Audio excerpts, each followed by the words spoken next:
time is 5:33 p.m. Roll call, Mr. Bailey. Mrs. Dean is not here yet. Mrs. Johnson is going to be absent. Mrs. Martin is not here. Ms. Miller. Here. Mr. Osowski. Here. Chair is here. Mr. Barajas. Here. All right, we'll move on to President's remarks. As per usual, please place all cell phones on silent. And I'll just say I regret that I was not at the last board meeting, but I was barely on my feet. Did not want to bring this to you all. And I wish you all happy holidays as we go into this time of craziness. I hope you get some rest, but enjoy your families and take a few minutes as we come to the end of another year to reflect on where we are compared to where we were, and just be grateful. I know I am grateful every day. And so, if you have not already gotten some food, please get some food. Jackie graciously went and got us lasagna from Mamma Mia's, and it is smelling yummy. Can I get a motion to adopt the agenda of the December 16th, 2025 board workshop as presented? Moved by Mr. Osowski, seconded by Mr. Bailey. Is there any discussion? All in favor say yes. Opposed, motion carries. All right. Workshop items, discussion only. Early college update. Asha Shah, Early College and Careers Coordinator. Laditra Lindsay Taylor, District College and Career Programs Counselor and Coordinator. Welcome. We love it when you come and tell us all the good stuff. Oh, we're starting. You're starting. You are first, girl.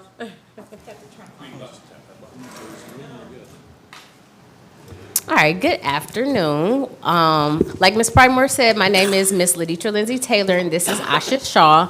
So we've been asked to do this presentation a couple times, and so we weren't quite sure exactly what you were looking for, so we kind of gave you a synopsis of everything that we have going on. So we're going to start off talking about just early college, and then we'll go into CTE, and then we'll just highlight some of our other college and career programs that we're running at the high school.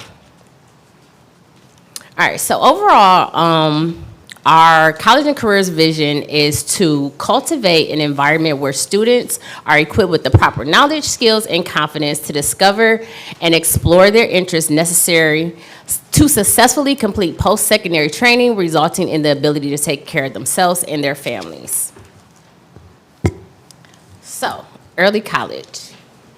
Okay, so just a little bit about the early college program. We're a single district program, which means that we operate just in Redford Union. It's a 4-year program that begins in 10th grade, and then we previously partnered with Schoolcraft. We currently partner with Wayne County Community College, and then we're partnered with Lawrence Technological University, looking to bring programming in 2026. So in the early college program, students are able to earn an associate's degree in Associates of Arts.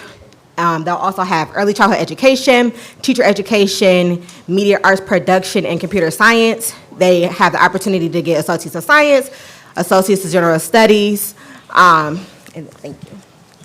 And you can go ahead. Yes, because I can't see.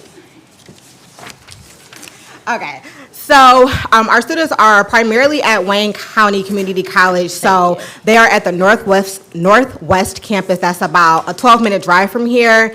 They're able to attend their orientations and all of their workshops there. And then the majority of their planning and things go with their academic advisor at Wayne County. So we are MIMCA certified. So MIMCA is the Michigan Early Middle College Association, and it's like the governing body of early colleges. So what that means is that when the students are done with our program, they're able to receive a MIMCA certificate, and we'll talk a little bit about what that is in our next slide. So the MICA Technical Certificate is a combination that says that the student completes the high school merit curriculum, they complete the member school's approved college readiness curriculum, which is what we have with our early college seminar, and then they also complete a minimum of 15 college credits, so those are like non-remedial credits.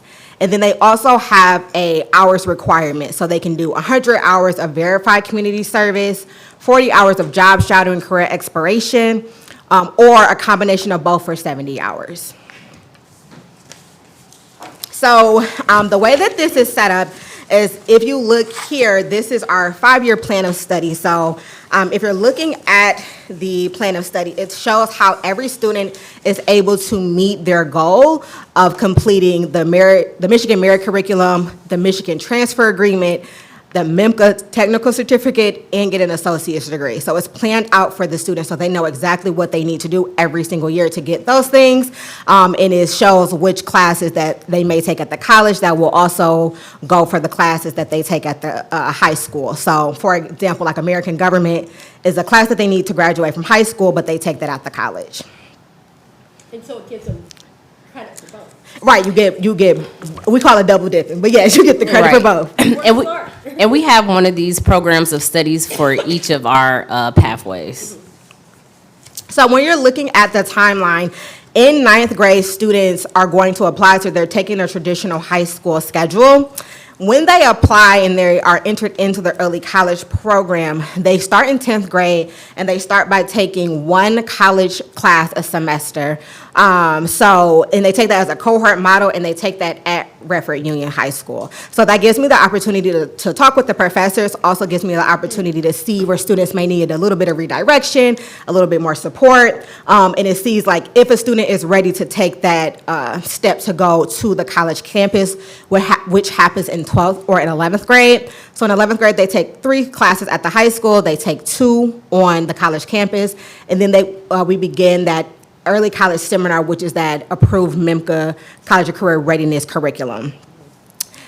In 12th grade, they go 1 to 2 high school courses. They still take the early college seminar, and then they take their 2 cohort classes at college, and they have 1 elective class. So that's the opportunity they get to, they begin to start choosing their own classes, and they get to kind of figure out what things they may want to do as they transition past college, or as they transition to a 4-year. The last year, 13th year, is completely on the college campus. They do have early college seminar with me. That's a series of check-ins. How are you doing in your classes? Also, what are your next steps in terms of graduation? What are your next steps? That's your next one? Yeah. You can go ahead. Always do that. Okay, so when you're thinking about the wraparound support that Wayne County has, so they have advising meetings with the academic advisor at Wayne County, and then they have CCO 100, which is their college career or college orientation, and that helps us build the skills for them to be successful college students. They have career development class that's for career development, so they build resumes, they learn how to do an elevator pitch, those kind of things. And then we have the early college seminar 11 and 12, and then early college seminar 13. So in here we talk about, in our early college seminar, in terms of the curriculum, we talk about the norms and expectations at the college. They have a syllabus, they learn time management, study skills, organization, reading comprehension, all of those things, and it kind of prepares them for when they're in those college classes, how are you to be a successful college student. So in 11th and 12th, or the early college seminar for 11th and 12th, they do weekly self-reflection progress reports. So it's basically saying like, what are your grades currently in your high school and your college classes? They do a college and they do a career research project. So my goal at the end of the day is for them to make sure that they know how to find the information that they're looking for. So if they're going to look for whatever careers, if they're looking for whatever college, I want you to know how to find that, even if you change something from 10th grade to 12th grade. So we do that through a series of research projects, campus tours. We do a series of Khan Academy and SAT prep. And so that we can see that their SAT scores will improve, those kind of things. And then in 12th grade, they do similar things, but then they start meeting with the MCAN advisor to kind of get their idea of like where they might want to go to college or what kind of things they might need. they really just have to make a decision way quicker than a lot of their peers because they're going in with so much credit. So the goal is for them to know what they want to do as soon as they get there, so they're not wasting the time once they get there. And then the 13th year is that in-depth meetings with me specifically, which is talking about what are your next steps, but also how do you get there? So where schools are you applying to? What scholarships are you applying to? We do a kind of a college transfer guide that says these are the classes from the class that you're taking at Wayne County that will transfer to this university so that they know what to look for, they know what to expect. So I also talked to some students who've done this, and now they're like, this is super easy for me to figure it out, because it's kind of difficult to look at a college website, so we want to make sure that they understand how to find that information. They do FAFSA and resumes and applications. And so that last component we were talking about in terms of the MEMCA technical certificate was their career or their community service and job shadowing opportunities. So, and previously our students have done the recycling program. They've done reading buddies with when it was McGowan. We've had students who've just recently finished rotations at Sinai Grace and at Corwell Botsford. We've had students who've done like college ambassadors, basketball concessions. We have a leadership team now. So we have a bunch of things, including the career fair and the extracurricular fair. Are you involved, which our students participate in, and then they get hours for that. And the goal here is to create these opportunities so that we're not relying on them to find them in the community. However, students are able to find their own opportunities in the community as well.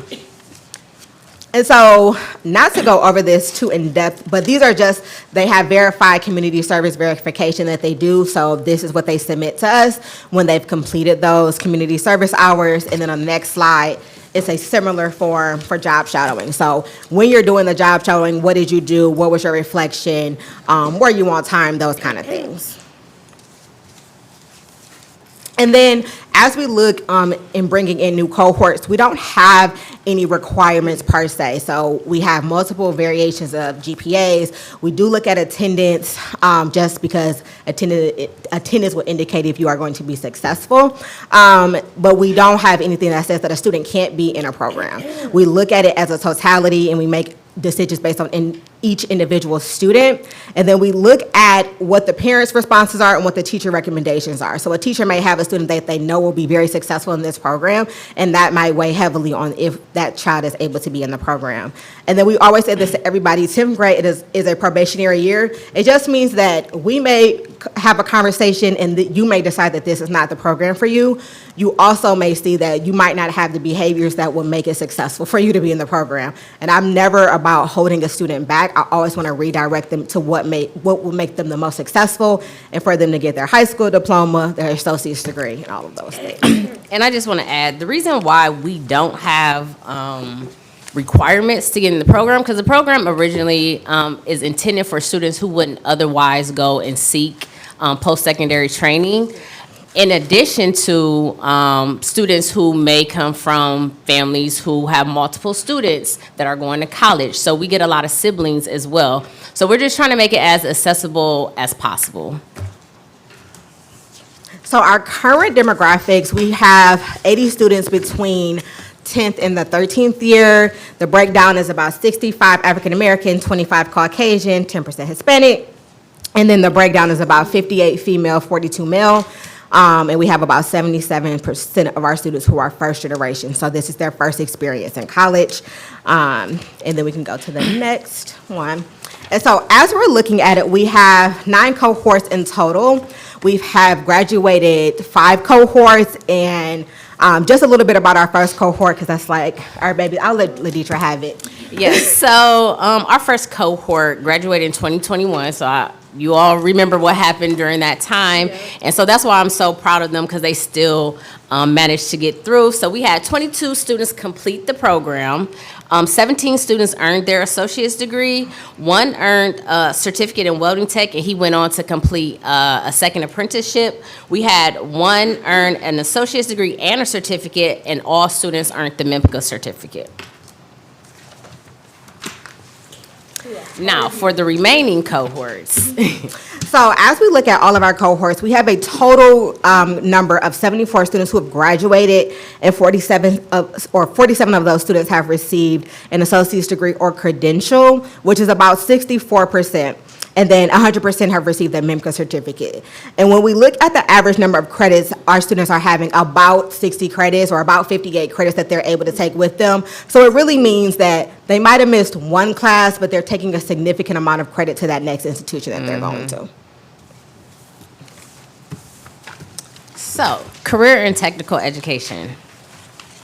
So this school year is the first school year that we're offering MD approved programs. And so we have 3 approved programs. We have automotive technology, early childhood education, computer information systems networking, and then additional CTE programs that we are working on.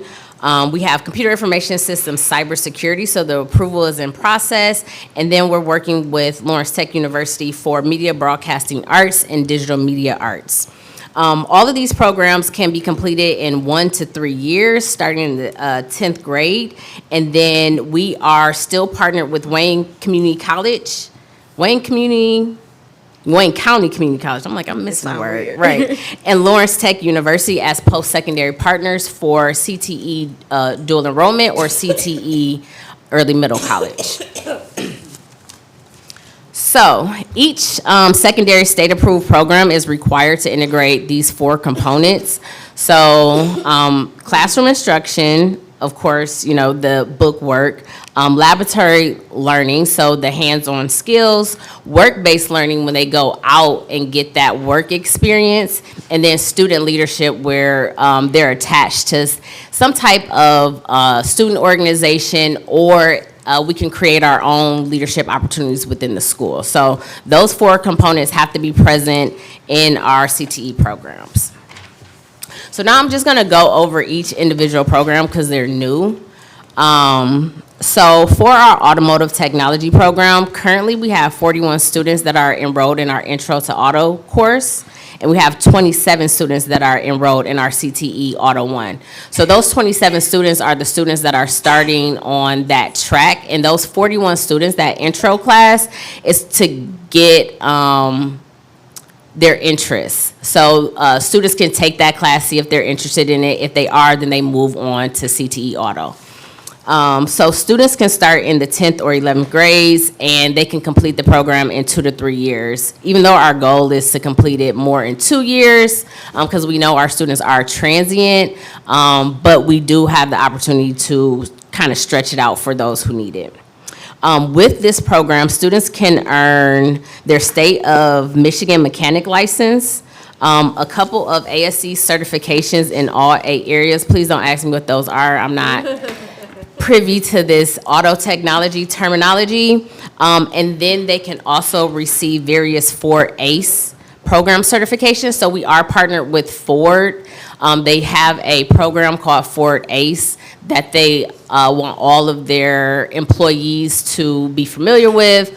That's what they train their employees on. And so our students get the opportunities to get a head start. And so if they are, so Mr. Jesuit is using this as their e-learning supplement. So if a student wants to actually go and work for Ford, they'll already have it under their belt. So in addition to the courses, after successful completion of the program, students can receive up to 16 articulation credits from Wayne County Community College. So if they complete our program and they transfer over to Wayne County, they'll already have 16 credits from their auto program. And then lastly, we are partnered with Pat Milliken Ford and Bill Brown Ford for our work-based learning. Next, we have early childhood education. So we have 11 students currently enrolled in the program. Students start in the 10th grade, and they can complete the program by 12th grade. Students will earn their first aid, AED, CPR, food handler, and then eventually their childhood development associate. This program is a CTE dual enroll, so they start at the high school, and then Wayne County, they'll finish with Wayne County the remaining courses so that their certificate will come from a college. Our partner is Wayne Metro at McGowan, next door, and our students are required to complete at least 480 hours, so they'll complete those here. And they can also complete this program as a part of our early college program as well. So students, we have students that are enrolled in our early college program, and they're getting the Associates of Arts, and then they'll be able to get their CDA as well. So this is just kind of example of their program of study where you can see the CDA courses and the CTE courses as well as all the college courses. Just to kind of, I know people are like, well, how can they do that? And this kind of lays it out for you.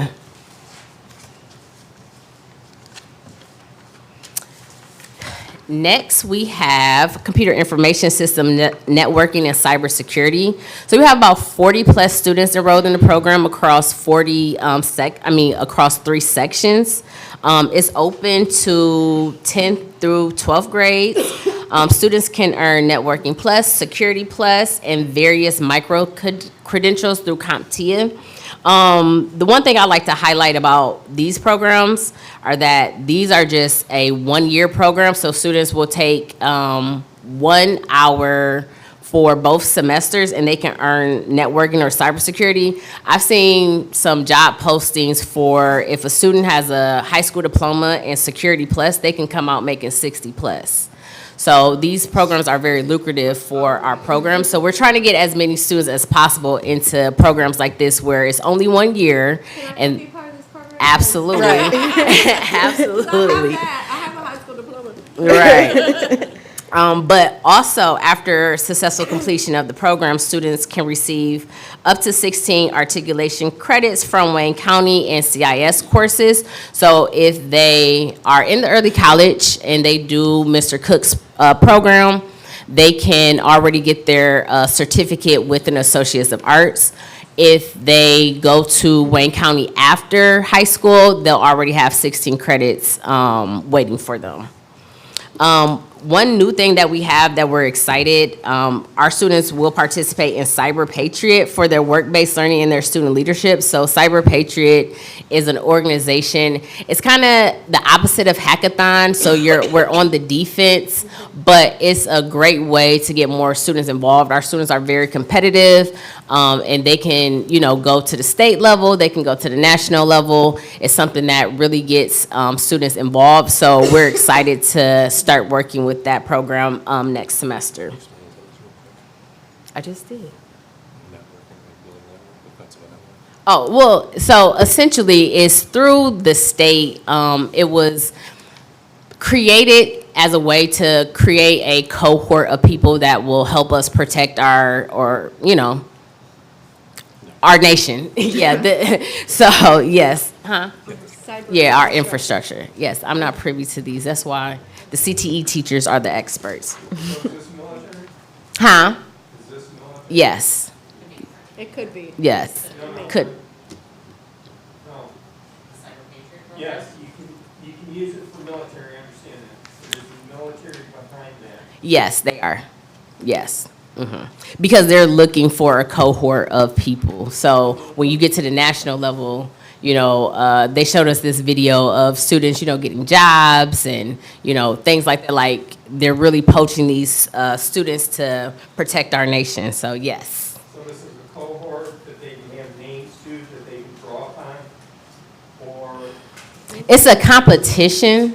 So now there's a thing called a hackathon where, they'll simulate a online structure. Of course, it's protected. They'll put in bugs. They'll put in all these different things, and students have to go in there and, create defenses for attacks. So this is similar to that, but we're on the defense instead of the students trying to hack into things. So yes. And then additional, we already have media broadcasting as an elective, and so we're trying to build out that program into a CTE program. So we're in the planning stages with LTU to create plans of study. I'm not sure if you guys are familiar with Specs Howard, but LTU acquired Specs Howard, so it's called Specs at LTU. And students can earn a media broadcasting arts certificate or a digital arts certificate. They also have the option of completing an associate's degree from LTU in media arts production. So once we finish the planning stages, students will be able to also complete early college programs at LTU in media arts specifically. So early college and careers, early college and CTE in the future. So we're looking to expand CTE offerings possibly to include pathways such as health science and construction trades. Of course, you know, we're looking down the line. We're looking to aligning our curriculum to include more CTE offerings. We're looking to utilize community college instructors and materials to train and develop early college specific English courses or supplemental math support for early college students. I'm gonna be quite honest, and this is everywhere across the nation. After the pandemic, obviously our students have lost a lot of learning. So we're just looking for ways to help support them to get them back on track. And then lastly, of course, like I just said, we're creating a plan to expand our early college and CTE in collaboration with LTU.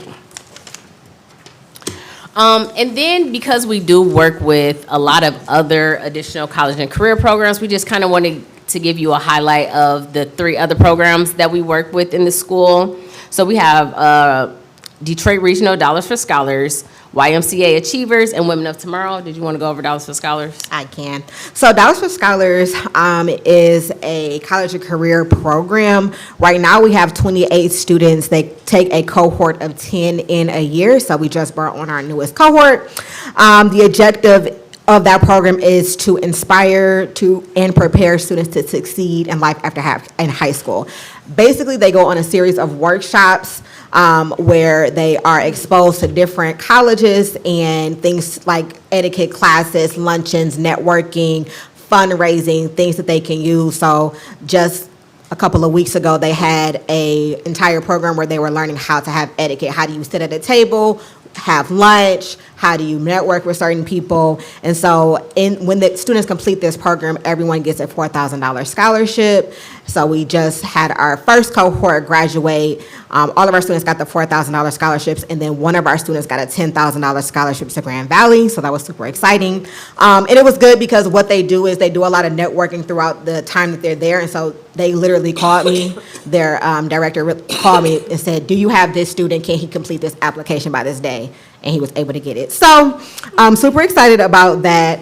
And then we have YMCA Achievers, which is also a college access program. Right now it has 68 students between the 10th and 12th. That's a lot. That is a lot. Yeah. Between the 10th and 12th grade students. They participate in college tours, social skills, developing relationships, leadership, and character development activities. And then they are going on an out of the state university tour for spring break.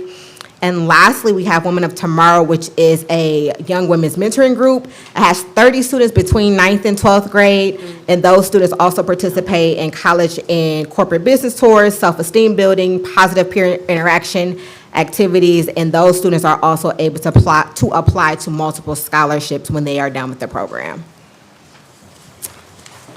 Lastly, we just wanted to leave you guys with some of our college and career events, our major college and career events. It feels like it's always something every week, but our major ones coming up in second semester would be our career fair. This will be our 4th year having our career fair. We are very excited. We normally have last year we had over 50 participants, so we're expecting the same this year. Next, we have our decision day. So that day is when students get in front of the school and kind of announce where they're going to school. So that'll be in May. And then lastly, in conjunction with our NHS, we call it our Panther Honor Society. Last year was our first year of offering the Are You Involved extracurricular fair. So we put this fair on for 8th and 9th grade students to kind of come over to the high school to see what extracurricular activities we offer, just to get more students involved. Any questions? I'll,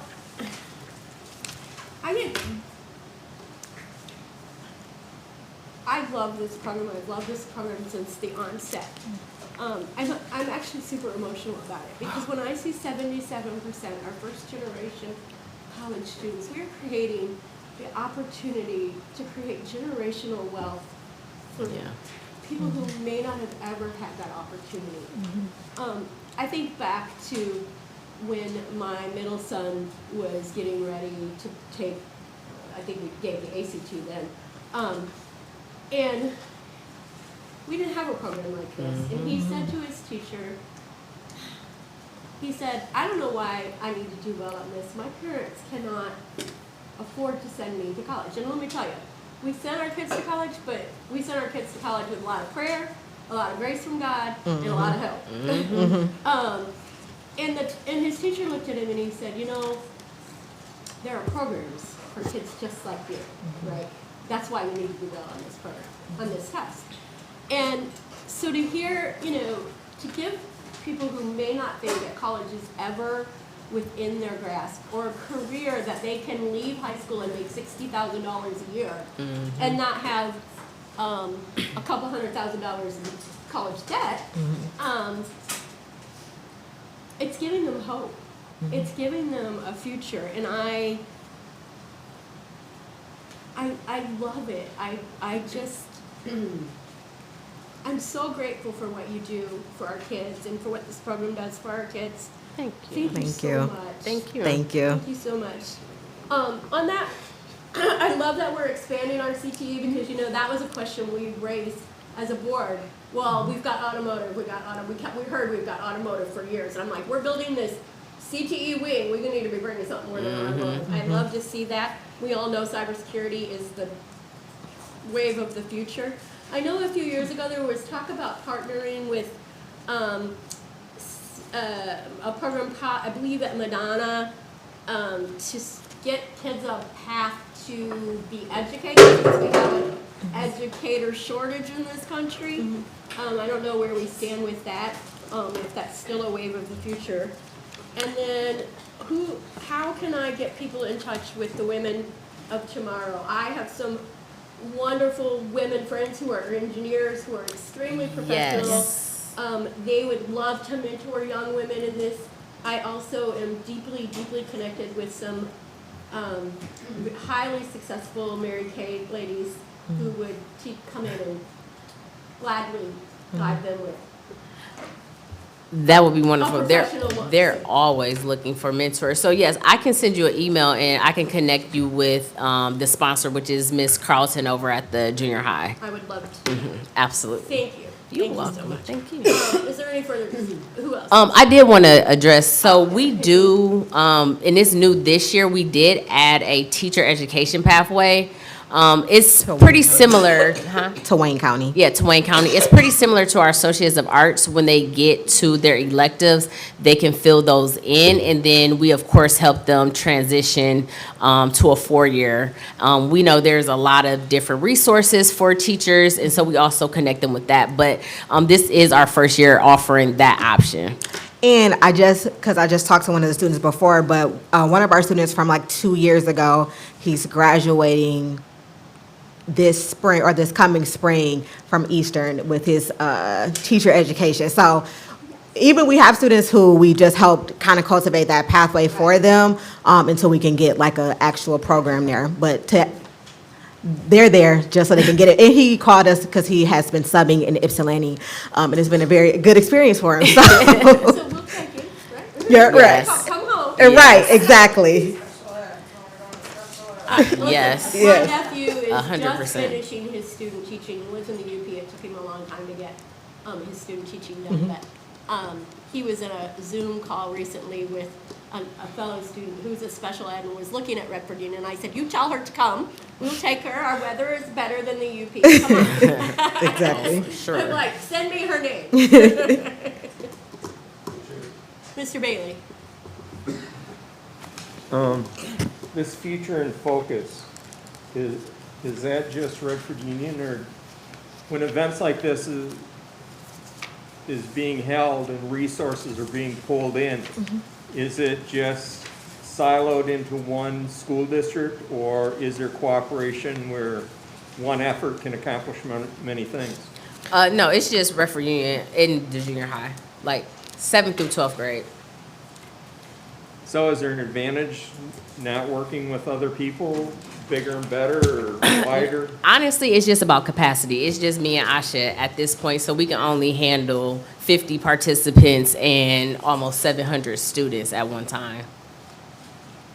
Would you be open if other school districts opened up their programs? I wouldn't say not right now, maybe in the future when we can kind of increase our capacity. But the logistics alone just takes a lot for what we have going on right now. So yes, maybe in the future, we have discussed that before, because we were also thinking about in the future adding a college fair to it, maybe doing it the day before or the day after. And I know for college admissions, they like volume, so we were thinking about maybe doing that and opening up to other school districts. But again, it's about capacity. Like, that's a lot of planning. When you say capacity, it's Meaning like, our people running it? Right, logistics, like Right. how we are able to get all of the students through it and for it to be very intentional. So our students come with a passport, they go through to multiple stations, they write reflections, they do all of those things, which makes the participants want to come back because our students are very engaged, but it also means that we go and talk to every student before the event to make sure that they know what they're coming into, how they're prepared for, and so that they can represent themselves and Redford Union well. Hey, Mr. Bailey, 2 years ago, to your point, we sat down and discussed bringing Thurston and Clarenceville into this program, but then logistically looking at things such as class schedules, bell schedules, transportation from those two schools in coordination with our schedule. Logistically, there's a lot of challenges, but in the future, yes. additionally, when you're talking about a career fair, you want it to be short because we can't ask people to stand up for hours at a time. And so with 700 students, it normally takes about 3.5 hours to get through. At one time, we were talking, last year, I think, talking about Henry Ford Community College. Are we doing anything with connecting with them? So we did have a meeting with them, and just how their program is set up is just not conducive to our school and how we run our program. But we are pushing students in that direction for their electrician program. Now the DT is basically camped into their school for their program. Just wondering, have you guys had any interest in the health field? I know that there is a huge push right now for diagnostics, MRI techs, ultrasound, X-ray. Yes, so the way that we've been answering that is making sure that our students get all of their prerequisite things. So when we were thinking about doing those health careers, is making sure that they get all the prerequisites they need to apply. So we've had students just recently who did that and was able to apply directly into Wayne County's nursing program, so they didn't have to take a gap because they were able to complete all of those requirements through the early college program. So once you tell us what it is, we have kids right now who want to do diagnostic, they want to do sonography. We go through, look at the program they're looking at, mirror those things, and like, these are your classes you take now. So it's a little bit more science classes they end up having to take in their 13th year. They might not think are fun, but it's been successful in that way. So we have some students on that pathway now. Yes. Yes, and we're looking into CTE programs for health science. Yeah. Hey, team. Hi. So, as it relates to fifth year, still in early child, well, I'm gonna say early childhood, but early college. As it relates to personal curriculums, how sometimes they may switch a course or things like that. How does that impact them going into your program, the fifth year early childhood? So Excuse me.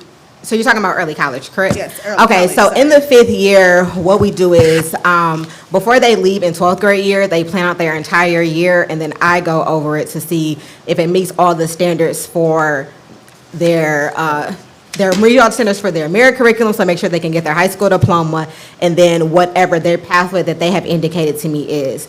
They also then have a meeting with their academic advisor at Wayne County, And then we have another meeting right before they start that basically says, like, these are the classes that they're in, and this is the program that they're still going to. And then we start looking at what colleges they want to go to see if those classes are going to transfer. So right now, we have a rate of like 52 to 55 credits that will definitely transfer over to a 4-year, including that MTA, Michigan Transfer Agreement. So we have those things. And then students who want to change, they can't change without having a conversation with me first, because they have to have, I'm the only one who can change their schedule, so they have to have a conversation with me, and then we go to the academic advisors. So, got a little bit there. So, Ms. Martin, are you asking for our students who are on a personal curriculum who, so in that 5th year math, you know, we have students who can't get over the Algebra 2 hump. And so we provide a personal curriculum. So they might not be, can that course change at the end of the year? You know, if they go through 2 years of failing a certain math course and we have to alter their curriculum for a personal curriculum, can they do that in the 5th year? And I would imagine they can. The purpose is, as long as they're taking a math course. Right. Yeah. Oh, for their 5th year math course, it just has to be a math course. But we can decide what that math course is. Yeah, and it could be at the college Or at the high school. Or at the high school. The main purpose, Ms. Martin, is so that they don't complete their high school credits Yeah, it's- in 4 years. So they can't get their diploma Gotcha. until that 5th year. So Gotcha. basically, Yes. you're Gotcha. withholding their ability to Gotcha. get We're that. hanging on to them for another year. Yes. Yeah. Right, Gotcha, yeah. Gotcha. And then as it relates to the 5th year early college, as it relates for students with IEPs, have you had students actually graduate from that with the IEP students? So the thing with IEPs and special education, so it's open to everybody. We've had special education students. The problem is once they start to go to campus, they're out of compliance with their hours. And so they have to make a choice, and most of them switch over to a 504. Now, as they go over to the 504 side of things, are they receiving the supports from the college, or is it receiving it from you? No, they don't receive them from us. They receive them from their high school teachers. We're not teachers. And at the college level, they can apply for accommodations, and we do help them in that Okay. process. So they go to the president's office, they have to fill out a form, we make sure that they attach their IEPs, and then they go in for an individual meeting to go over what accommodations the college can give. And everybody who has gone through that process has been successful. But the thing with, and we tell students and parents while they're applying, there's only so many accommodations that the college is going to give you because they're on a schedule and they have to move. So they give them extra time on tests, they'll read to them, and so forth. But essentially that's about it, unless, you know, they had other like physical things. So we had a student that needed like auditory equipment that they provided, extra tutoring supports, those things, yes, they do provide. But they don't have like a one-on-one system like we will have here. Now, you said something about the students dealing with the IEP students and how it's written in their IEP as it relates to how much time that they need to be like in the Service. program and services. And then, like, for instance, I'm just asking that those things can be adjusted as well in their IEPs. Right, they can, Okay. yes. And then, as relates to my LEAP, I want to say, have you guys looked at any? Because I know they just had like their grant funding period, I think happened. Did we benefit from that? So we don't get any additional like funding from My Leap. There are opportunities that we can explore further in terms of working with students, but in terms of like students getting the money, what I would say is like the 13th year, or students don't ever not get money. So like sometimes we don't get the benefits of, for example, Michigan Achievement Scholarship because they're still in high school, but our students are still able to access all the money that they could have gotten from My Leap through Michigan Achievement Scholarship, TIP, all of those type of programs. Additionally, even if they complete an associate's degree in early college, they're still eligible for the Michigan Community College Guarantee. So they can go back and get another degree, And or they can get extended. their Associates of Arts, get those prerequisites, and go back and get like a nursing degree paid for. So You can get 2 degrees. I thought once you have a degree, you can't. Nope. So yes, they can go back and get another degree. They will still be eligible because technically they got that associate's degree as a high schooler. High school student. Yeah, so it's like a loop. Yep. So MyLeap is like a governing body for all of the state scholarships. So once they graduate from high school, then all of our early college students will have access to any aid that they were going to get from the state. They will have full access to the aid. So for example, the tuition incentive program, they have to use by a certain time. And so if you're in early college, you have an additional year to use that money for that program. And then same thing with Michigan Achievement Scholarship. As long as you're eligible to get the Michigan Achievement Scholarship or the Michigan Community College Guarantee, you are still able to access that. They just add on one additional year so our students can be a little bit older when they access that funding. So do you age out of the program? They age out of early college. Is that the question? No. Oh, can they? Requirement of getting the second degree, right? I've always heard that it's available to high school students if you don't have it. But if you, there's a difference. Adults and high school kids, right? But always the restriction was if you've already got a degree, then this is out. So these high school kids that already have a degree, they can go back and get another degree. They specifically have like a waiver in like the requirements. It talks specifically about early college or those students in dual enrollment who get a lot of credit. Those students, if they graduate with an associate's degree, still have access to all of the funding, including getting an additional associate's degree. And then they don't have that constraint on the Michigan Community College Guarantee. They only have that constraint on the Michigan Reconnect, which is for adults. You can only do Michigan Reconnect if you haven't received a credential, so. And it's just associate's degrees. Can they? MyLeap has a various of funding, so it's not just associate's degrees. A lot of our students at Redford Union get that funding because of how much, because of like their student aid index, so they will get that funding, so that's what we talk a lot about, but MyLeap has a funding for various, from associate's degrees to bachelor degree programs. Absolutely. And so, I'm sorry, go ahead. No, please. Not the And fastest so, as it specialist. relates to MyLeap in particular, like as they actually fund schools as well, so did like Redford Union, where we able, I think their deadline was like December 1 to get the actual money for the actual schools for this part, for the help with FAFSA and all that. So that is a program, and we can explore that. The part about that program is that you have to take on a mandatory FAFSA policy within the district approved by the board. So that is a thing that we can consider if they open that application. It just means that they have a pool of money that they have. This is the requirement though. And so they have a bunch of different options that they can say that, yes, it's a mandatory program, but we can also say that students, we tried this many times with a student for them to fill the FAFSA out, and so we can extend waivers to those students. So we can keep our eyes out for it, any next application periods for that, and consider those as well. Yes, we would like that. Well, I would like that. Absolutely. Axel, you're part of the early college program, right? Tell us what your Yes, experience is. tell us. Tell us. Well, my experience for early college, it's very unexpected once you come in, because like you're still a high school student, so you're like everywhere with energy. But ever since with the early college program, it's helped me with my persona and my attitude, and helping me know where and when to act in places like here, public, or at a job, an interview. This program, like for me, is very, very well prepared, and it's just a lot of benefits with it. Thank you. Through the chair. Mr. Bailey. This Women of Tomorrow program, is that run out of the early college? No. It's ran in just the secondary campus in general, so it's 9th through 12th. So it's a standalone, or?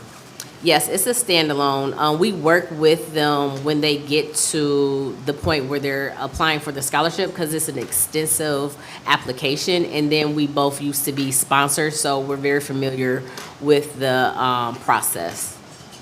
Is this like a franchise, like Boy Scouts or something like that? Yep, it's nationwide. National organization? Yep, it's a national organization. So they have them all over the states. There's multiple schools that have chapters. And offhand, how many kids do we have in 10th grade? Ballpark, it doesn't. 160, 170. And how about 11th? It's all the same across the board. And also, NPR had a program on, they were interviewing kids and talking about the process of being accepted into college and the difference it is now versus them past, how it's now the students, it's in the students' hands how they want to do it. They can negotiate for money and all this other stuff. But the statistics that they're talking about, like 25% never complete, and I don't know, it just went on from there. We have access to the statistics, don't we? How our kids are going, how many people Yes. attempt and Yes. don't Everybody make can it look- and stuff like that? Yep. Yeah. Overall, you can look it up on You my school can't look data. at like certain students. You can Yeah. just look at numbers. Yeah, but specific to schools or Yes. Yes. school districts, right? Yes. Yes. So we can look at a bigger picture here as opposed to just, we've got 80 students in cohort. We can look at the statistics and how it pans out, right? Yes. Yes. How the big picture is. Yes. And how do we do that? Everybody can You could- access data through my school data. You can look it up. You can look up any school districts, like post-secondary statistics. They'll tell you like what schools, like your graduating class will go to. They can tell you what schools they'll go to, what's the persistence rate. Right. Average, it takes an average of 6 years for students to graduate to college, so they won't give you that data until they've hit that 6th year. So it's behind. Yeah, it's a little behind. So you won't get it right then, but it'll tell you like who's enrolled in college within 6 months, who's enrolled in college within 9 months, 12 months. It'll do all that. The website is mischooldata.org. Now, what is it? I'm sorry. mischooldata.org. And then there is, Not all that's what it used to be.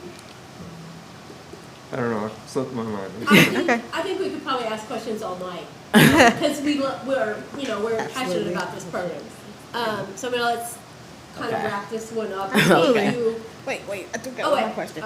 You give me 30 seconds. No. All right, great. So, I noticed that we are moving a lot of our, it sounds like to me that a lot of our programs are moving towards, our CTE. Of course, we have some in-house, but we also are pushing, some of the CTE programs that's at WC3. Now, as it relates to Livonia CTE, are we going to keep moving forward with having that partnership in place?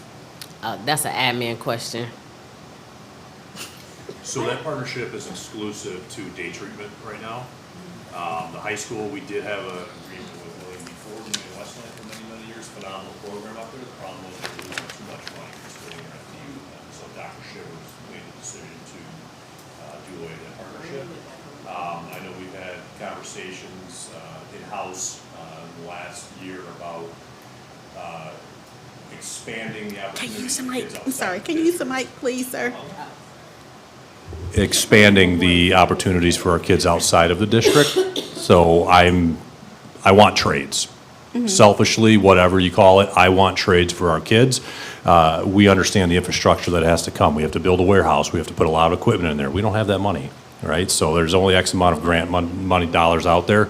So we're going to have to look at other school I'm districts. sorry not to cut you off, Mr. Taylor, but can you go back to the beginning of your statement when you first started? Because I couldn't really hear that as it relates to, you said not Livonia, but Westland. that William part. D. Ford, which is an excellent CT program, is probably the top one in the region here.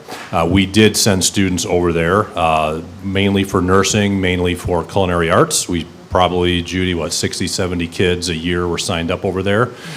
Transportation, Yeah, I had one year was over 100. The problem was we were splitting the FTE with them, so we were losing money. And then Dr. Shivers decided to make the call to axe that and keep the money in district. So moving forward. We traded early Now, college. that person, you saying Dr. Shivers, That's is that our an former RU? super. That is our former superintendent. Their former superintendent, Yeah. okay. Our former superintendent. Oh, our former So, superintendent, Ms. okay. Martin, how that Who happens is brought we us had, early college. we had to give Wayne Westland half of our foundation allowance for each student who went there. So if you got $10,000 per student, 5,000 went to Wayne Westland, we kept 5,000. We also wanted to start an early college program. We couldn't afford to give half of our foundation allowance to Wayne Westland schools and send our students to college and pay for their tuition and pay for the staff to do that.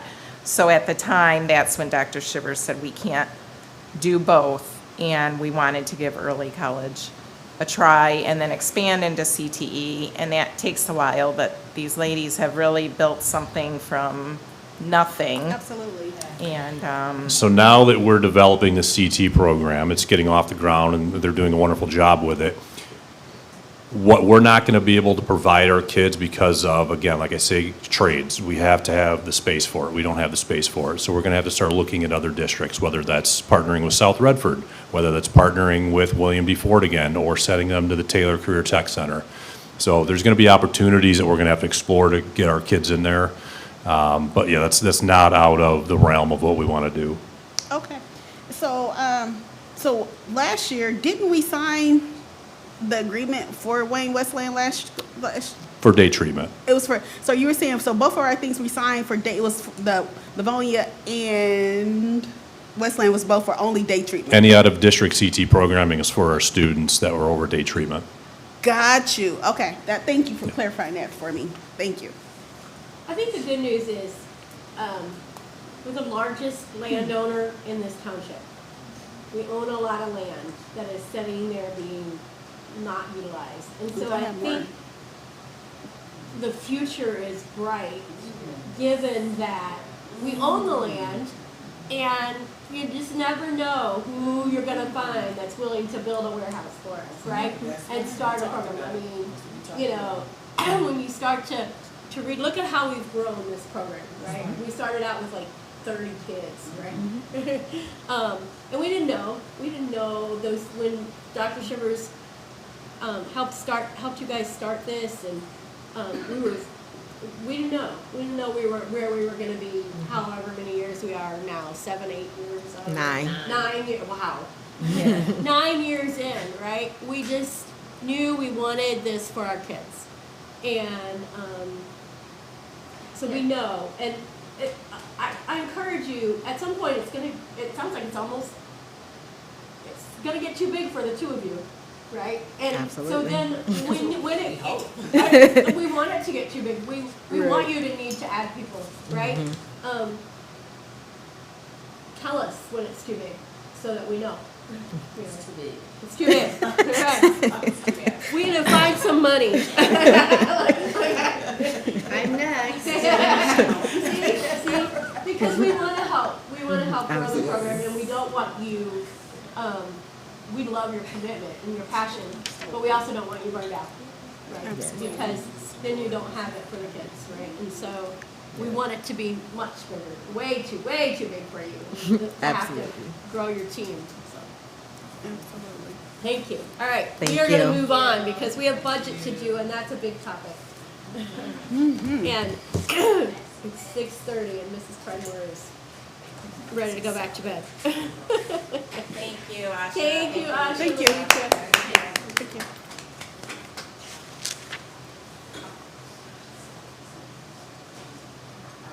Great job, lady.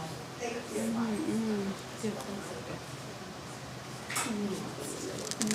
I don't know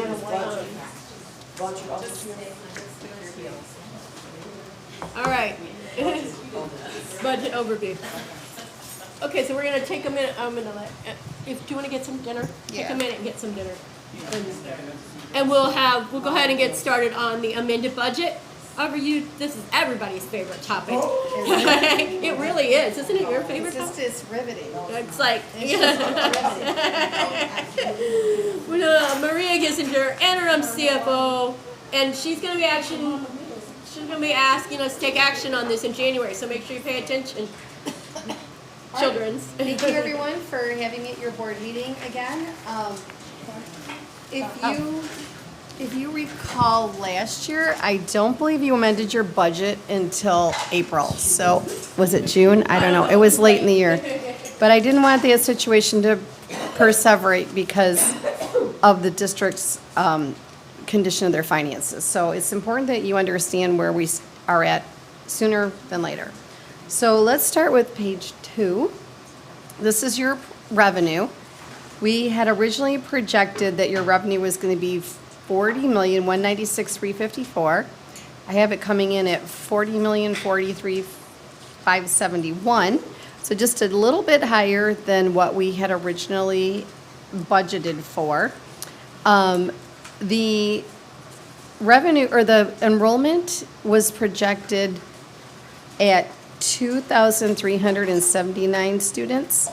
It is currently at 2,322 students. So we are down 57 students from our projected budget. Also, we budgeted for the foundation allowance at $10,000 a student. That came in at $10,050 a student. So those two things kind of canceled each other out. If you recall, when I came to you in June with the projected budget, I think it was like day 12 on the job for me. And there was a great deal of uncertainty at the federal level with the funding, as well as the state level. The budget had not been decided at the state level either. So we're pretty solid on our revenue. So let's move on to, and so just another topic about, do you see the big deduct in the state revenue and the big increase in the intermediate revenue?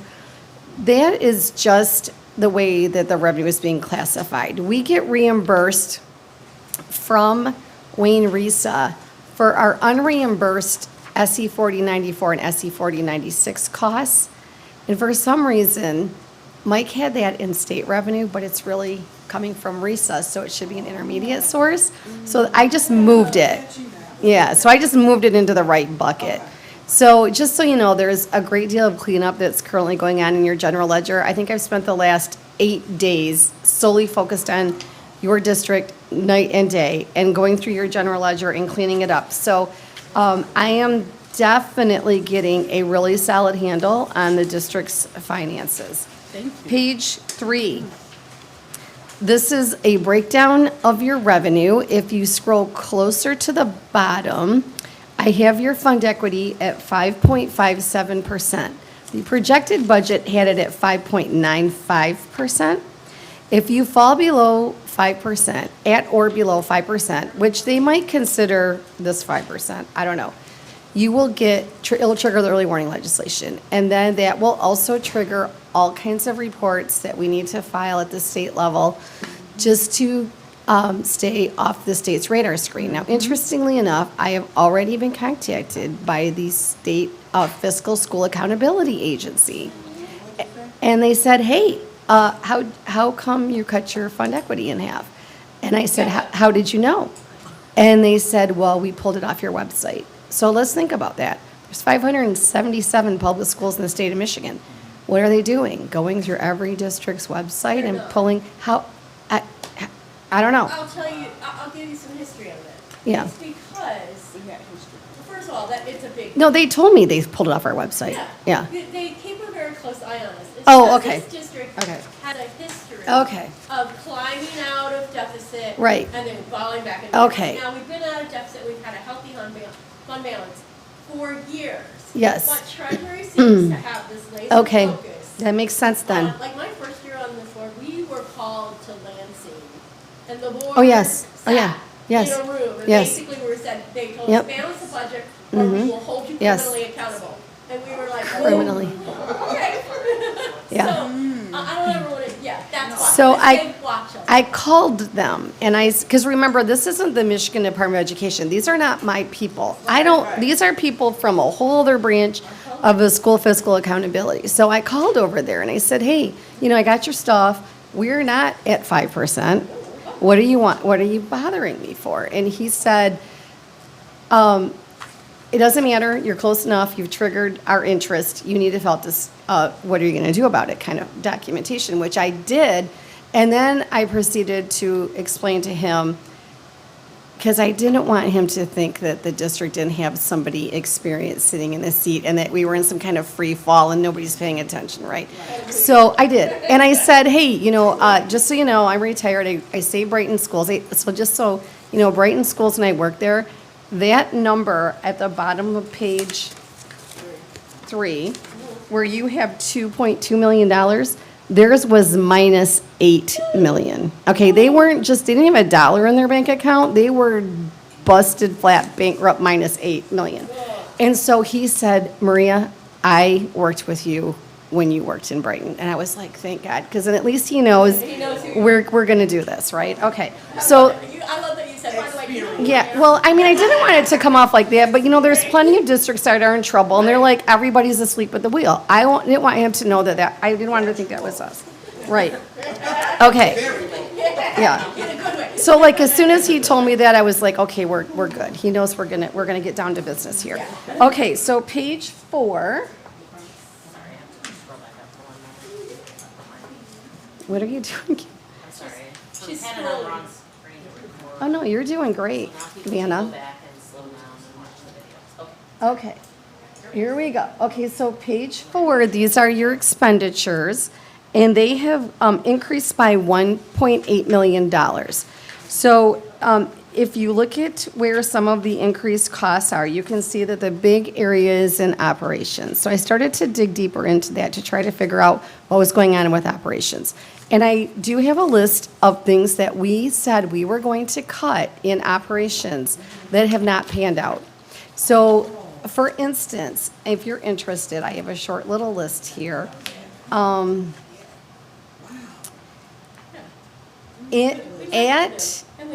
At Hilbert, we had budgeted building maintenance at $50,000. I've had to increase that to $300,000 at where we currently stand. Yep. But because you know what we did, we said, oh, well, you know what? We're in trouble financially. If we're having issues at our facility, we just will try to defer some maintenance. Well, we haven't been able to do that. So we're a little too aggressive in cutting of our operational budget. It's just not going to work out. So at the high school, we put $80,000 in there. I had to increase that to $200,000, right? So I mean, building by building, I have had to increase the cost of our operations because I think we were just a little too aggressive in pruning it back when we projected the budget. Did we put money back in security? No. We had to do a little bit of money back in security because we said we were going to cut a security position, and I'm not sure that really happened either. So we had to put a little bit of money back in security as well. So that's why those costs were increased. And also notice that your salaries are down $1 million, right? So we're going to talk about that on the next slide. So let's go to page 6, 5, 4, where are we? 5, I think. Okay, so let's go to, okay, so see how your salaries are down $1 million, but your contracted services are up 2.4. Okay, so the reason for that is because after you had approved the projected budget, the finance department got outsourced. So we shifted all those costs from salaries and benefits into contracted service. We also were unable to hire as the level of paraprofessionals that we thought we would be able to. So we had to outsource our paraprofessionals. We had $225,000 in our budget for outsourced paraprofessionals. We have had to increase that to $800,000. Okay, so the shifting of these costs from salaries and benefits to contracted service is because of some of these decisions that we have made and some of these things that we had to do to implement what our plan is for 25-26. So that is the big changes as far as what's going on with the budget. But interestingly enough, it kind of all just nets down to about close to the same number, right?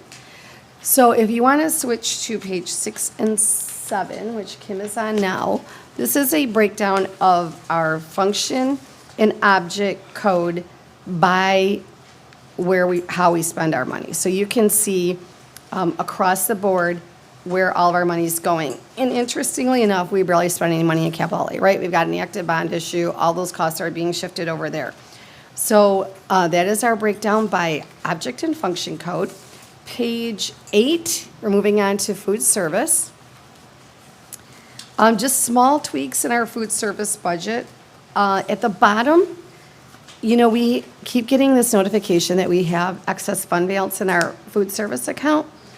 And so I put the number in there that we are able to maintain without having them continually tell us we have too much money in our food service account. And that number is $658,000. So we are struggling to stay under that fund balance threshold. We're at $630,233 in our fund equity, and we are allowed to only get to $658,000 without them saying you have excess fund balance warnings. And then they put it on our audit. Yeah, and the yellow note, right? I mean, we got to start spending. We're going to have to do something for sure. Yeah. So do we still have our blue director? I know we hired one. We lost one, then we hired another one. Yes. Yes. Troy Hartman Yes. is our food Yep. service director. Yep. Maybe she might come in and help us explain. I mean, she can like buy pots and pans, or like a quick kitchen equipment, anything to spend that fund balance And down. she has been. Yeah. She has Yeah. been purchasing. Okay, good. new equipment. Yeah. It's funny what you're allowed to spend it on too, like, we Yeah. had this conversation about, like, you can buy, like, equipment, but you can't buy, new, like, tables for the lunchroom, because they're not used just as lunchroom tables, it's weird, it's really funky of what you're allowed to spend this money on. She has been making changes. I know some vendors came and some, so she's been trying to equip the kitchens with other, yeah, so. Not But gonna I say think this. one day in the future, she could probably come in and talk. She's still pretty new, and so she's still trying to figure We won't out, scare her you yet. know, what the We'll give her- budget is and what, you know. We'll give her a so- little while. I just got a document about like all of them, like how, basically dealing with food and students. It's like a 74 document. I haven't got a chance to like read it yet. I am gonna send it to you guys so we can read it, because it took me back to the money on how we can spend our money when it relates to, feeding students. I guess when we think about the SNAP, but we had that whole conversation about SNAP and our. Oh, sorry, guys. And so when we had a conversation, I want to say it was October, going into November, about SNAP benefits and how you can actually spend your money, I got this great document from one of my friends over at DPS CD school board members, and they sent it over, and so I'm gonna also forward it over, and so it'll give us a actual what we can do as a real. Well, maybe you guys already know, but I don't know, so I don't know. Maybe some other board members might find it interesting read. Okay, page 9 is your center program, sometimes referred to as your Act 18 program, that we run on a countywide basis for RISA. And again, just small adjustments to this budget. And I don't know if you noticed, I'm still sick. This is day 30. Thank you to whoever passed me a cough drop last time. That was a game changer. The revenue that we receive from this program, we get from our state aid as well as the Act 18 grant and Wayne RISA. It is 2 years behind because we have to report our costs at the end of the year, and then the following year they reimburse us. So when we were doing this budget in the past, we were off by like $770,000. Last year, we were off by about $134,000. So that's good because you figure like a $15 million budget, right? That's a pretty good number.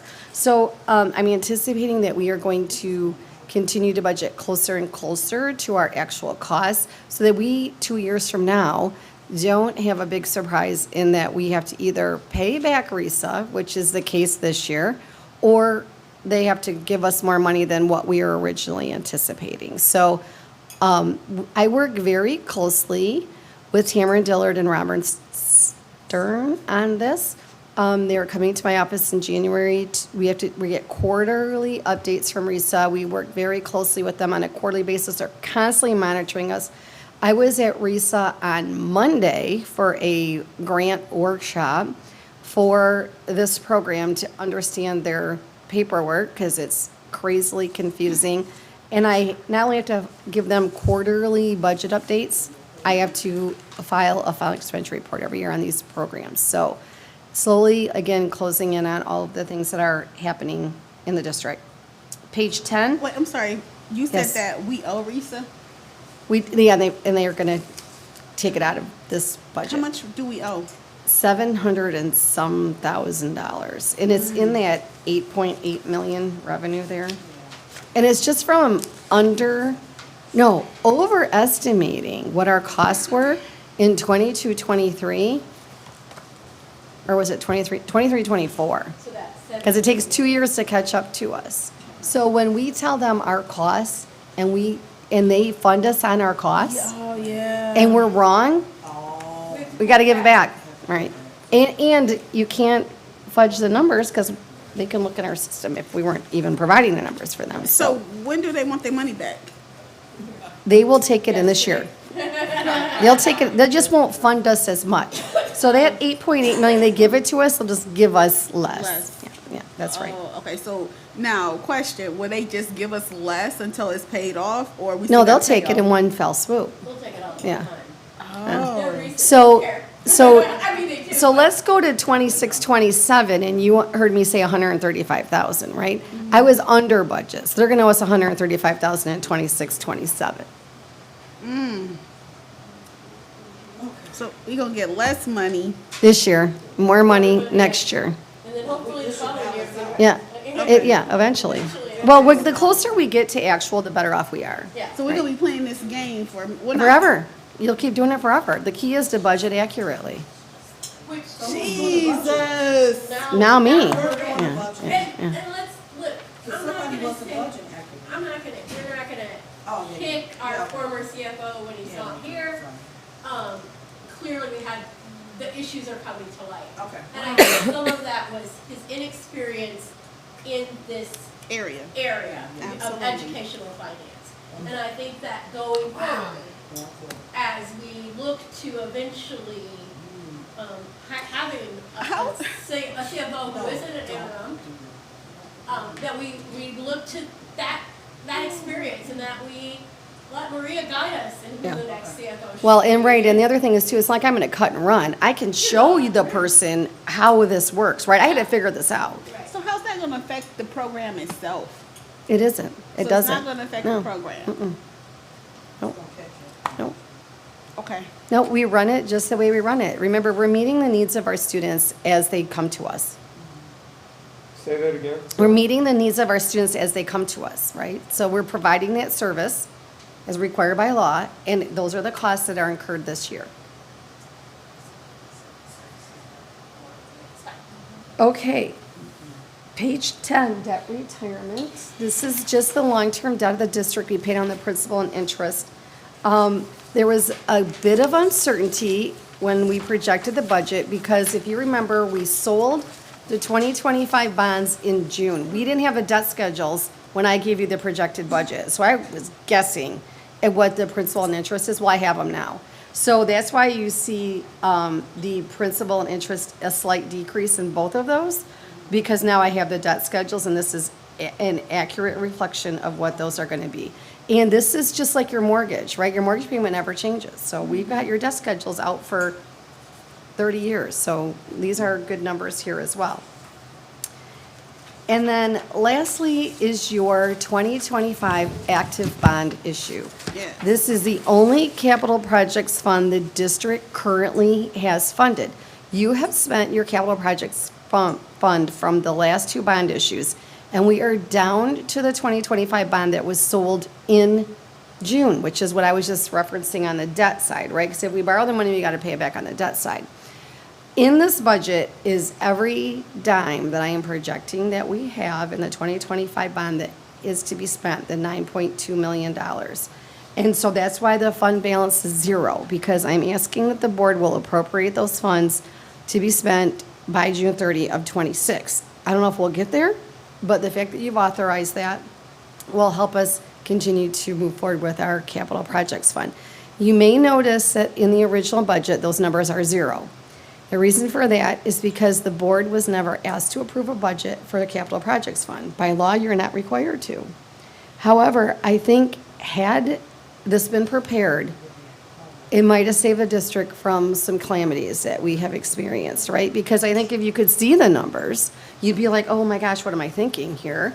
They might be able to rung a few bells that something's wrong, but who knows? But now, going forward, we will always keep the board informed about where we stand on our capital project. Which I appreciate. I know we've raised questions Yes. for, literally for years. Yes. About our capital, our bond money. I still have questions about the bond Yes. money.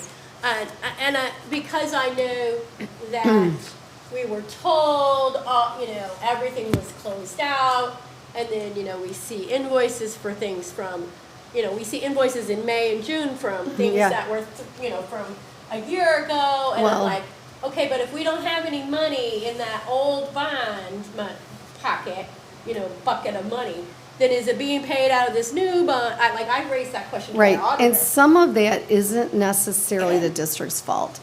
I work with your construction management company and other districts, and I'm being presented with invoices in October from May. And so I get on them Ridiculous. and say, hey, and it's theirs. And I say, hey, it's October. Our books close in June. Oh, okay. So going forward, they are going to make sure that we get our invoices in Well, a I timely mean- manner from July to June. I'll address the elephant in the room. I would say that the majority of this board has been unhappy with not only our construction manager, but our owner's rep and their due diligence in representing this district and this board, the people who pay them. And so, and we've complained about them for a long time, and so I'm glad that somebody's holding them accountable. Yeah. Because if Plant Moran isn't gonna hold Chrisman accountable, then we have to do it. Right. And again, like I say, I work with these people in other districts, so I have a relationship with them, and they, obviously know that Yeah. I'm in Redford Union. Oh, I got a quick question. So the money that we see right now for this, this is our bond dollars. Has it been touched? Has any money been Yes. spent? Yes. You want to know how much? Yes. Not a lot. because we've probably had to pay some, You were in debt. we probably had to pay for. So far, we've only spent $27,000 in 25-26. In 24-25, we spent, hang on, wrong fund, the L fund. Oh, okay. In 24-25, we spent $3.5 million Of of the this. 2025 bond. Yeah. What? Yep. See, listen, That's I'm telling you, Is that all of it? Jeff and Well, I have been. because remember the conversation at the board table, and I was not here, but we were told that the general fund has $6 million that they're gonna It give the didn't add up. capital projects It didn't. fund It didn't in add up, 23-24. didn't And when add you look at 23-24, the fund balance only increased by $2 million. Yeah. If we would move $6 million from the general fund to the capital projects fund, You would you'd, have been a deficit. you would be, yeah, absolutely.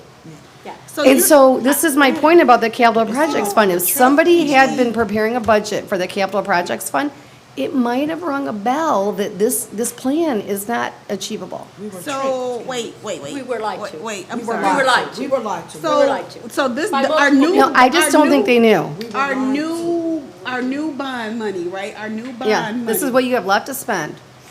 Use out of our new bond money that we just got approved. Drop Yeah. the mic. We used to pay Yeah. Drop the old mic. bond. And how much did we spend from that? You ready? Yes. Okay, so in 24-25, we spent $3,560,424.52. From our new bond. Yes. For all But here's the thing now, I don't want you to think that we just cut checks for no reason. The district experienced these improvements, whatever these were. Yeah, Yep. listen, I have been, How much is left from the bond? That, what's in there? That 9.9 for million. this year, this 8.9 million is Oh my what's God, left for so this we year. almost like, we almost like basically lied to we basically No. lied. No. No, I'm thinking about like the money that our people that our constituents, what we said we was gonna do with this money, but a big chunk of it went to something that was I think, Well, because, I think your concern is that we haven't been, I think as long as we deliver Yes, what we told our absolutely. constituents, Yep. Oh my God. we will deliver, then we're fine. And I think with new guidelines in place and new leadership, Okay. we should be able to deliver Come that, back, yeah. right? and remember, you have several series, and the ballot we've got language a long sold all the is series very, yet. Long time. very That's what I wanted to make generic, sure. right? Yeah. So We've only it's, sold- I'm sorry, I'm kind of emotional because I know. was a I new know. person. but I don't want you to think the money's been wasted. The district has experienced these improvements. It just Yeah. didn't come from the source that we originally thought they would come from. That means, Because no, because we it just didn't- looked like we spent way more money. We had Yeah, we more. did. No, the thing, I guess when we went to a training, this last training we went to, Dean was there with me, not just show, I'm just saying, we had a whole good training about how our project should have looked like. And it's something that I definitely want to I'm going to give it to you, President, so going forward, we can all have the same knowledge, so we can all have the questions to ask Was and it what to a- look like. Was it a MASB training? Yes, it was. So it's a training that we could do a workshop on. Absolutely. And it will inform all of us. This guy, his last name was, it was interesting because we was all talking about it. But anyways, I can't remember it right now, but he Tim did an Raymer? excellent, Tim Raymer? No, that doesn't sound familiar. It can't, because the last name was familiar because he had a last name from a show that we all, that me and Dean watched, and we kind of joked about it. But anyways, I got it, and to try to get him to come out here. Yeah. Cause I'm just dumbfounded right now, y'all. I think the problem was that we Yeah, that we too. had some people. We had some. I won't. Every time, and this is my feeling, and I've said this before, we would start to ask questions, and we'd be real Shut down. close to like cracking the truth. Yeah. And we'd get Shut kind down. of shut down. And Yeah, absolutely. I've said that, I've used this term before. They start to blow smoke up our dresses. Yep. Right.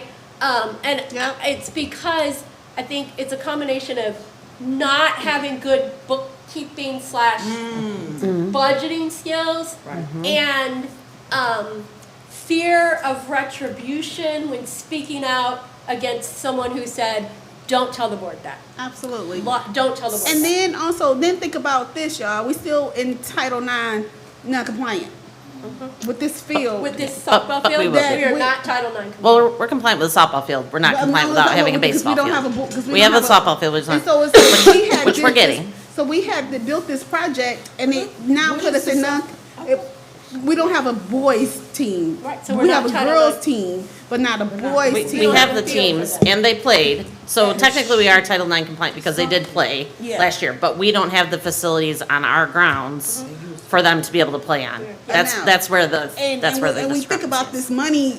this money right here. We're gonna put a field in. Oh my gee whiz! Well, but don't So- forget, the district did incur these costs and Yeah, experience these absolutely. improvements. They just, the general fund didn't have the money to pay for Yeah. it, And like we you were were told that it Yes, did. like we were told. Because it looked like it was we coming heard a lot of, we're gonna use these funds and this funds. Yes. And Well- there was just a got lot of lied to. smoke and It mirrors. didn't Right. really happen. And remember, the spending is what triggered this fund balance to go down We were so low, spending which way then more. required emergency borrowing just to make Exactly. it through And the that- year. that- I hadn't even Because got we to were that counting question on yet. gobs That's of money right. we didn't have. No, right? we still have another one that we still got to pay for 26. $8 million, and that's, Yes. Ms. Martin, if I could just, sorry. I'm just gonna have Kim share, so we've kind of realigned our bond team and our bond focus, and Kim will share where we are. Okay. Kim is So- leading our bond Yes, project. yes. Kim is leading the bond project. So we had our first walkthrough last, whatever snow day was. We drove in here to the snow day. We did our walkthrough at Beach, and they are all very clear that the only things we do are the things that are on the application, and they are all within our budget. So they know that they're dealing with me on this matter. Kim is- And we have a good working relationship.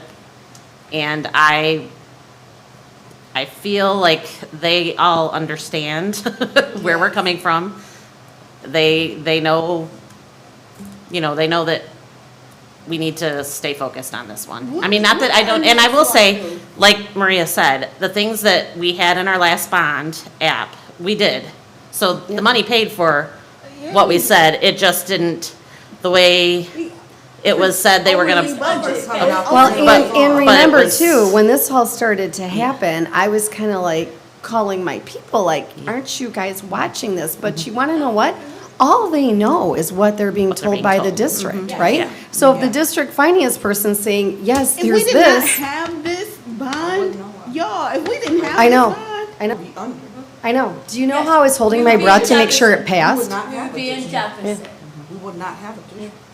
Talk about counting your So, chickens. Do you know when your next walkthrough is for the next school? We've already done it. You So know we're all done. the schools? We're only doing beach and, we're only doing the beach school is, so this is the first bond sale. We've only sold the first One. part of it. Yes, that's So right. we still have more to sell. Yeah, two To more do the series. remainder of our projects. Okay. So this bond will pay to renovate beach. Okay. And then, there's some bathrooms here at the high school and the baseball field. And I think that's all that's in this bond. Okay, gotcha. And there's So some that's what will conversation be as well. And it's stayed. within this $8.9 Yeah, million. well- Well, and Well, also so the too, walkthrough, the purpose of the walkthrough was to look at the things that needed to be done. Yeah. Our architect was there, all of our construction team was there. So they now take that all back and they put together their drawings and all of the stuff. Then they send it to our construction management team, who then prices it all out. And then from there, we go, yeah, that's not gonna work, Yep, can't afford that. We gotta- Fix that. draw this back. But they know going in where we stand and what we expect from them. Yeah. So, Do they know, well, I guess it's public knowledge, but as far as like, they know all of this is our money, right? And it's like, I don't want, Yeah. I don't want them to like overprice us because they know like, oh, they got, all this money, so let's start pricing stuff. Well, no, let's be clear, they're only going to spend what we have. Allow them. And it's all bid out. We Yeah. It's all allow bid them out. to spend. Yeah. So the message has been very clear that we are not going outside of what was specified in the bond, and that we're not going to live with outside of our means. So if that means we have to get flooring somewhere here instead of this, as long as the warranty is good and everything, we need to complete these projects that we said we would This with budget. these bond dollars that we currently have left and get that done, which is why Kim was talking about with our baseball field that we, it'd be great if we could have the Taj Mahal of baseball fields, but we have to scale that back so that we We can don't need a complete $6 that million project. baseball field. Right. And over time, we can add to the baseball field. It's not that we're just gonna build this field and they're stuck with that for life. Right. Over time, as we do more things and, and we also have to remember too, in that first bond, we were in the middle of a pandemic and prices on This things went up. So. Yes, so- good so there save was there. that. Good save. No, I'm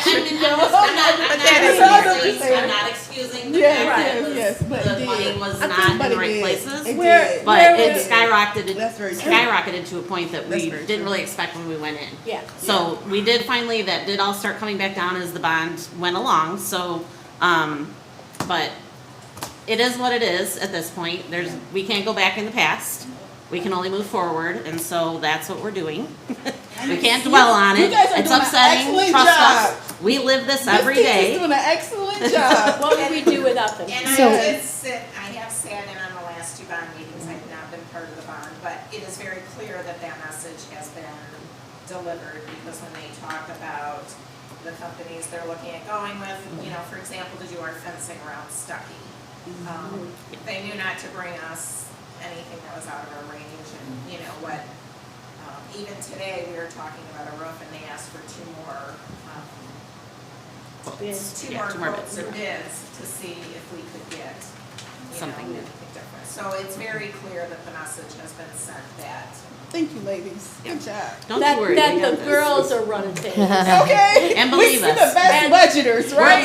We're living this every day in our office. We're dealing with The the, girls are okay, in charge. Yeah.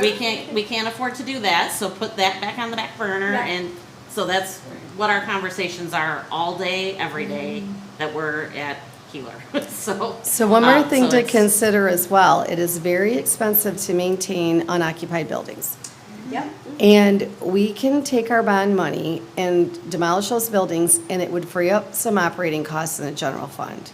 So that is something that the board might want to consider in the future. And there was some discussion, and I believe there's some discussion, I think it's in the original Yes, documentation we Yes. sent to Treasury. Yes. About demolishing yes, Stuckey. right. So I mean, I would Especially Stuckey. hope that the board considers expediting that sooner than later, because the faster we can relieve the general fund of operating costs, the better off we'll be. And as far as Stuckey goes, so the fencing is going up the week of January 19th. The demolition will begin, we haven't finished all of that stuff, but we'll begin in April or May. So we are tearing But Stuckey up. we are, as soon as we get clearance from all of the, you know, we have to go through DTE, we have to go through the water department, we have to go through the buildings and grounds people in Redford, we have to, That's what we wanted to do. I don't know. to demolish it. I believe that was in our first It was in bond. the, It was in the very the first. community voted on it. It was in the It was- bond, but we didn't necessarily, we put it in there just in case. It will come to you as a bid, in the bid pack for you It to hasn't approve. come to us yet as a bid. Yeah. 'cause I we would didn't think it would come But it as a was- decision, do we want to do this? Well, the community vote- Then it goes to bid, Yeah, right? well, the community voted on it in your bond issue. Yeah. So you have to, you are obligated to follow Demolish it. through with what's in your bond application. So remember way back when we had, like, remember I raised a big stink because the original presentation they gave us didn't have, that, they didn't have that money in there. And then the night we were supposed to vote, they gave us a completely different presentation. And it had money to tear down, to demolish Stuckey. It had money to demolish, Bayback. It had money that originally was called a new scoreboard at Hilbert that then got reallocated to kitchen fund at Hilbert. And I'm like, you buried this $300,000. Like, I raised 7 kinds of HE double hockey sticks over things they had put in that they hadn't told us about, and they didn't think we would catch. But tearing down Stuckey was on our bond. The thing was, when they came to us and we talked about this, we said, and this is a particular conversation, we said that the things we put in this language, they said it was negotiable. They did. They told us that it was placeholders. They said it was Placeholders. placeholders. That's Yep. what they said. Yep. So that's why I'm kind of, that's why you see me kind of confused. Yeah. Because when they said possibly to demolition, I'm sorry, pronouncing demolition. Demolish. Tear it down. Knock it down. Tear it down, I'm sorry. And they said it was a placeholder. It was not something Was- that. it was- Once set in stone. It But was now I'm never- hearing that it's set in stone. So now it's opposite. Here's what I've learned here's what I've learned since those conversations. Those things that we told were placeholders were never truly placeholders. That these decisions were made Way before. before that even came, we were lied to. Yeah. Okay, that's the reality. We were lied to, they were never placeholders, it was always the intent, and it's the whole smoke and mirrors thing. We were lied And to. that's why Again, we are that's again. in Add it up. the situation we are in now with Add it people, up. Taking out loans. okay? That's why we are in the situation we And are in. that's why I'm kind of So- confused when we You talk ain't about talking this. about So what I will say is that Stuckey is costing us money right now. Yeah. It's, We the need- kids are breaking into the building often. That's why we want to get the fence up as soon as we can. Yeah, we've had quite a few vandalism issues over there. So we want to get the fence up as quickly as we can, and the property at Stuckey is like a giant water hole. It is. It's a swamp. So, yeah. So, but, yeah. It's just that, it's the intent, it's the lie to, it's the deceit. It's the, That's what's fueling me, not that we're going to. Yeah. Oh, no, I get you. Trust me, I've been there for 6 months, so. Okay. Yep. And so I'm sorry, you was already, I'm just, you seeing fresh, raw emotion. I'm so sorry. But just so you know, as far as Stuckey, before it is torn down, Miles has contracted with a company called Bittergy so that we can sell off any remaining items in Stuckey. So our playscape, which there's, outside, they're saying we should get a pretty good amount of money for that. Any other furniture, things that are inside, this company will. Office chairs. So when you were talking about this, saying, hey, look, when we had that meeting, and you're like, yeah, I was like, we're talking. I was like, what's happening? That's why I guess I was kind of like reacting like that, because I wasn't really, like, didn't have a clear understanding, and so I just want to say sorry. Are there any more questions on the budget? And so the fencing will go up like January 19th, and then Miles will cut off the water shortly after the fencing goes up, so that we're, So that is going to be in this proposal, this bid. It's been- You'll get all of these to vote on once That's what I'm talking once we get all about, this this stuff. round of money. It's in this round of money. This round of money. yes. Yes. Okay. Yep. And then the electricity will have to stay on until just before we, swing the wrecking ball. Right, because we need to be able to see what's happening. Because we need the lights on the property. inside for safety Yeah. reasons and whatnot, Yeah. but, yeah, so there will be an online auction through Bittergy that people can buy whatever's left in Is there. there any office chairs over there? I haven't walked through there To the recently, chair. but Mr. we Bailey, can look. Who lied to us? multiple people lied to us. Multiple people lied to us. Everybody lied to us. Let's just start with our no longer here CFO. I might be, they have not been completely truthful from, I will say, from our leadership down, right? It's, Plant Moran has lied to us because they were told to. Chrisman has lied to us because they were told to. How do you know that? The money. Because I have the evidence in front of me. I have the evidence in front of me. When I see $3 million worth of We thought it was overspend balanced. that we were told was not overspend, Yeah. that tells me that what I suspected, which was that we were not being given the whole truth, I don't think they knew. I really don't think they knew. No, I think they really thought the general fund could pay for this stuff. They said it was balanced. Whether they knew or not, the reality is somebody didn't do their job properly, and we're paying the price now. leadership, Everybody is accountable. So- But again, this is all in our That's past. right. No. We have to move honestly, forward. No. We are accountable We were too still because monitored. we didn't push harder. Oh, We we kept gotta push harder? accepting the answers, How?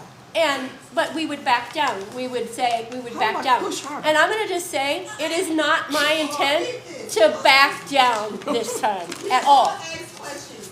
And I know Jeff did excellent questions. I asked questions, you asked questions, Bailey asked questions. no, we love you. We asked questions, we asked questions. But We it was did. so confusing. And then it was like, We you trusted, gave us the okey-doke BS Yeah. answers, and then And we we accepted kept them. on saying- and We not did just accept the that, okey-doke. What we said was this, we said, we're gonna trust the process, we're gonna trust, Okay. we're gonna trust. That's what we kept on seeing. I'm gonna tell you, We're gonna trust. I'm gonna tell you one of the things we did wrong right at the beginning was we gave $100,000 change order That's right. authorization, and it was way too much. And that's why we have a $40,000 fish tanks hidden in our high school. I'm just saying it. Yeah, what? I'm sorry, y'all, I'm just, we just. What did you say? I said we approved too high of a change order. We have a We have a $42,000 fish tank. $40,000 fish tank somewhere in one of our buildings that this board knew nothing about. That was purchased without this board's Is that a knowledge. term or an It actual is fish an tank? actual An fish actual tank. fish is the tank. reality. This is something they bought. They purchased it. Where? I think it's at the middle school. I don't know. I think it's at the middle school, isn't it, Kim? At the middle school? Yeah. Junior high. Oh, yeah, it's like. Is it installed finally? It's not running, I mean, I think there's water in it, there's no fish in it or anything, but But who yes, it approved was. it? It's why What we have a building? softball field on the What back building? corner Yeah, I don't of know. our Middle football school, field junior that high? this board all was getting never upset made about aware of being built. That's when I tell you proof that we were lied to. Yeah. So, to the chair. So, Now we talking about the fish. Ms. Crenshaw said about things occurred in the past and we can't do anything about it and That's not whatever. what she said. I think we need to move on from that. Move forward with the positive action. Okay, all right. So the point being is, we've been here That 200 years. I'm sure this has 'Cause I know it never never added up. occurred before, right? This is the first time in the history of public schools that this has happened. So the thing is one thing that we can do is learn from the past. Absolutely. That's what we doing. So with that, you had to walk through in terms of the schools. As far as I know, nobody was on the board participating. So what I'm asking is this: instead of there being this wall and this silo between us, is there any chance that we can be included? We have a team. We have a that board. we meet. We have a board advisory team that we meet. We're supposed to meet with every Monday, every board meeting before the board meeting starts. So it's, Lorna's on the. Latia, Lorna, and Jeff Jeff. are all on the team with us. And you guys have been going and you're aware of everything going on? So I will be honest, I have not been as active in those meetings, but I am now starting to get active. I attended this last meeting that we just had.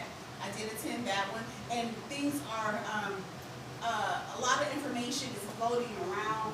It came from various sources, not necessarily from this particular meeting, but it's a lot of just information pieces that we're all trying to gather together in one source. And so, so I can't really answer that question. I didn't know all of it. I did not know.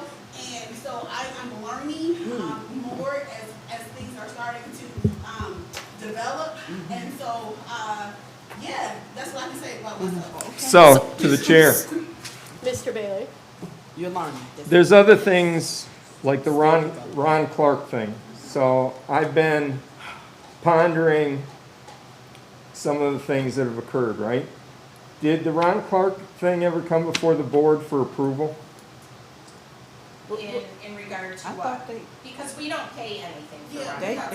pay. That is all based on donations and, But that's not the point. The point is, this is gonna be a policy change in the It's not a direction. It's not a policy policy change. This is the way we've taught. Now Ron Clark is a philosophy not a that policy. is being advocated. that's true. But Mr. B, I think there's just some confusion. We're not asking our teachers to teach differently. We're asking our teachers to learn through Ron Clark how to provide a more engaging environment. So for our teachers, that is professional development. Ron Clark doesn't have a curriculum or a way Best practice. to teach. It's just best practices. When you go to their facility and you see the engagement of their students and what the teachers do to engage their students and how they can get students who are here to work up here, that's what our teachers are learning, just like they would learn at any other professional development we send them to. So it's not like we're promoting or we're adopting the Ron Clark way. Is this gonna affect education in Redford Union? Yes. So the point is the board was not part of the process. But we have kept you informed about it. They told us It about was not part of the process. It's after the We fact. don't Like- need to be part of Like that this process. Stuckey school We have thing. 3 responsibilities. Deliver a balanced budget, set policy, and hire and fire a superintendent. So determining how our teachers are professionally developed is not our job. Our teachers participate in hours and hours and hours of professional development each And year. let's keep this That doesn't all, conversation to budget. that doesn't all go in front of the board. That's our job. That's Kim's job as the curriculum director to manage professional development. It's our job to look at curriculum and review It's our curriculum. job to be informed. Okay. And that's what I'm saying. But with Mr. Bailey, with all due respect, Mr. Bailey, we have kept you informed with Ron Clark Academy. There's nothing to vote on, but we need to really, that's a conversation, and if you want at a workshop in the future, we can discuss more about Ron Clark, but I think we need to stick, because it is almost 7:30, stick to our budget We are conversation. sticking, but the thing is it's, again, learn from the past. We're being kept in silos, and We understand that, Ms. Bailey. we need to be informed. And it's not just a eureka moment now, we need to do this. Okay. It needs to be done right along. I hear what you're saying, and we will continue to inform Is currently you. budget.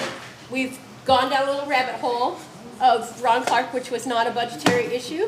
I understand what you're saying. I agree that, we can't be in a silo, and I think we're much better at that than we were, and we continue to grow at that. We are going to bring this back to any further conversation regarding the budget. Know that we are gonna need to vote on this at the January board meeting.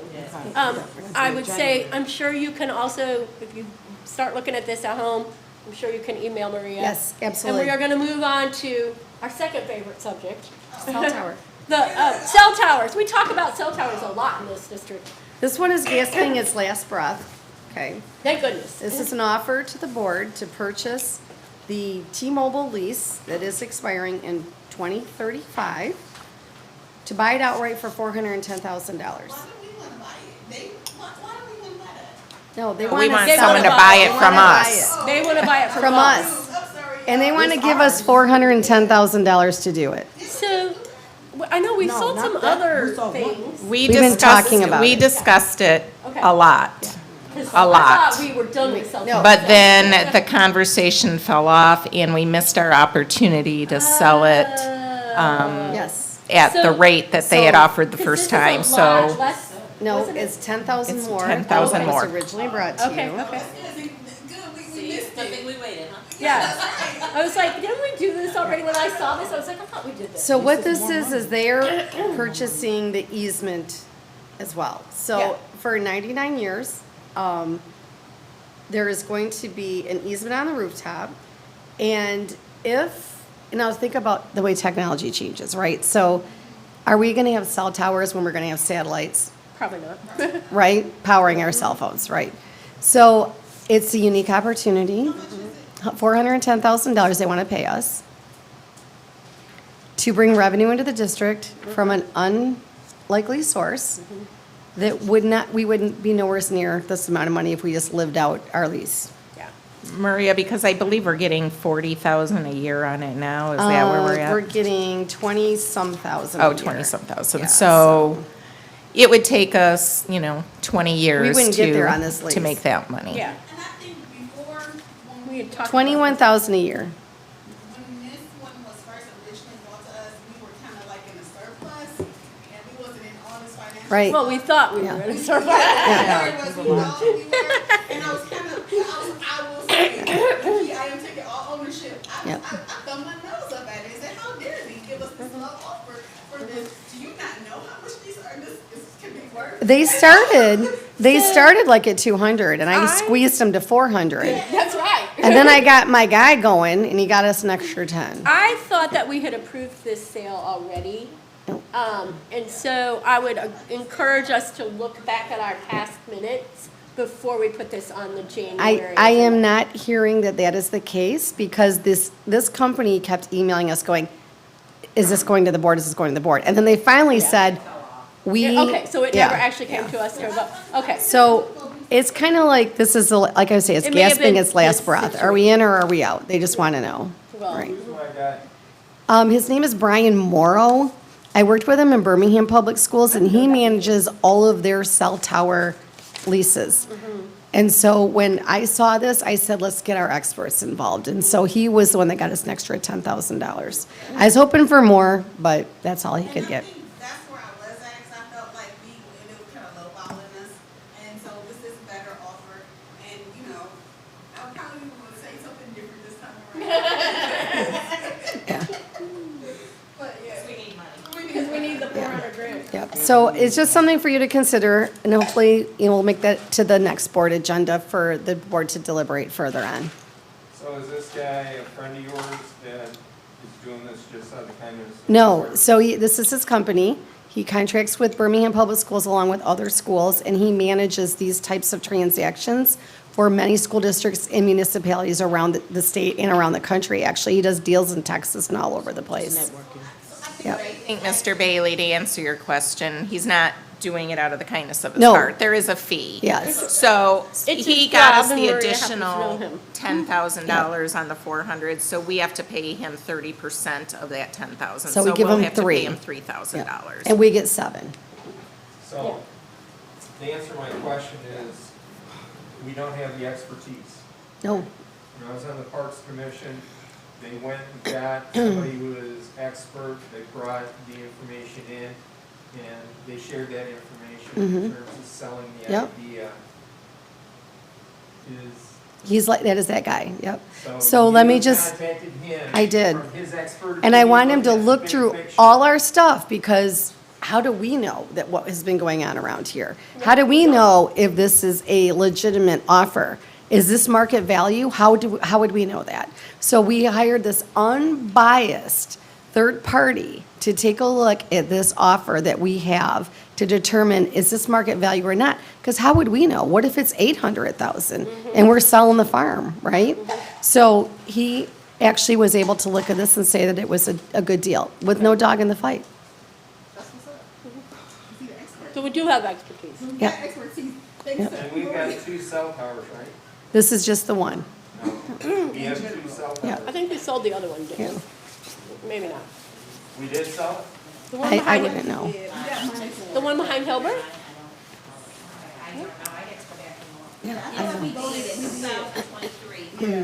For like $700,000, right? Yeah. Right, so, $750. It's on the October 9, 2023 agenda. The one behind Hilbert, we sold already. So Yeah. should that be a So little we have higher? no investment in any other cell tower, it's just this one. Correct, And correct. that's all we have on our preferences.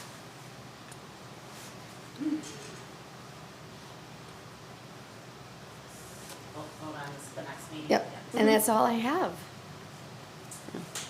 Thank you. Thank you so much. We appreciate you. We Yes, appreciate thank you. how much. Money team. Hey, you getting down to the bottom of it. You gotta watch your back, you getting down to the bottom. Yeah, you are.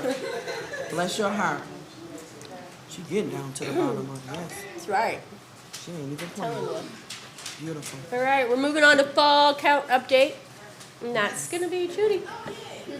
Ms. Martin asked at the last board meeting if she could get a count update out. See how you're, I'm not here one time and you cause trouble. No.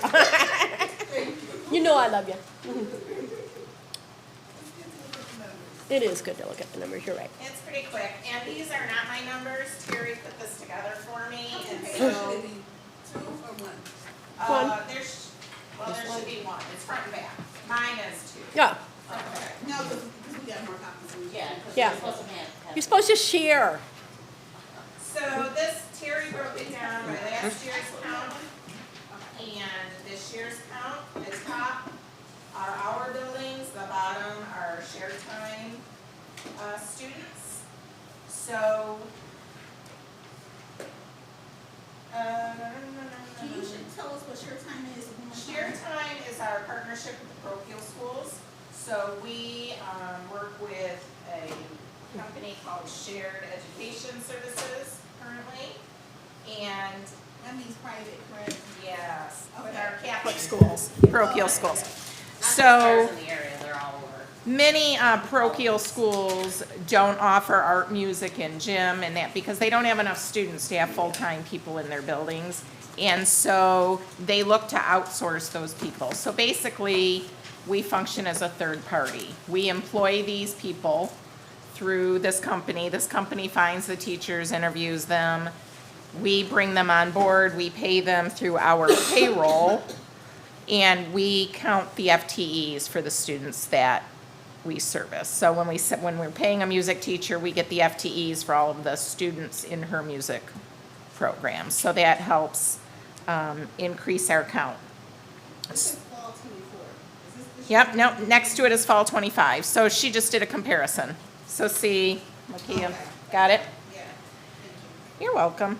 So she broke it down by each building, and then on the last column there, you can see the change from 24 to 25 at each building. So Beach is down 18 FTEs. Hilbert is up 0.36.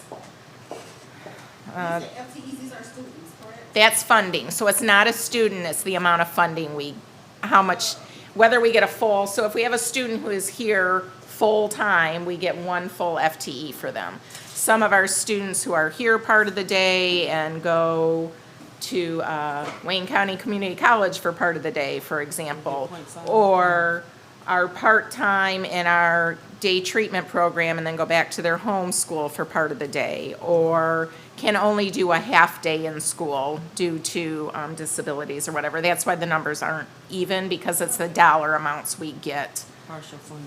for each student. So if you take a look, you can see that we are down this year in our program. Last year we were at 1993.26, and we're now at 1946.29. And we are also down right now in our shared time services. So last year we serviced 2377 FTEs, and this year 2329.8 FTEs. So overall we are down, and she broke it down so you can see where we are down. Schools of choice on the back side. Last year, we collected 233 applications for students for schools of choice, but we were not able to access, I don't know, honestly cannot remember why Terry said that information was not available as to how many students actually attended, but I'll ask her again. This year, we collected 259 schools of choice applications, and 81 of those students actually followed through and enrolled in school. She wanted to note that one of the impacts on our enrollment is that our Redford Union Virtual Learning Program and our Veritas program were initially designed to take out-of-district students, so we would be adding count. As things have changed the district with behaviors and students who were struggling to maintain, be successful in a brick and mortar program or in a traditional program, that we found that some students had to transfer from our high school into our Veritas Alternative Ed program or to our virtual program. We're not really getting extra dollars for that because they're just going from one of our programs to another one. So that's important to remember. Doesn't mean we're doing anything bad. We're trying to still provide our students with the best opportunity we can so that they can be successful. It's just not a moneymaker for the district if we're pulling them out of one program and putting them into another program. So that right now is where we stand with our count. And I can attempt to answer any questions, but I might have to go back and talk to Terry. We will, on the January board, at the regular board meeting, have an action item to approve schools of choice for the second semester. So I have gone through to look at the grade levels where we can absorb more students, and so we would do limited schools of choice in those areas where we are able to absorb more students. Is it possible we can get like a breakdown of the students, the actual numbers of students?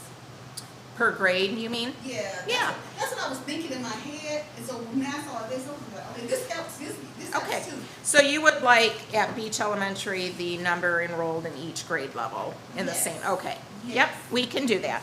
And thank you for that. And then also, I think there's really a huge drop at the high school. What do you think is going on there? Well, that part of that, and I'll let Mr. Taylor if he has anything to address, part of it is how big your senior class is going out compared to how big your sophomore class is coming in.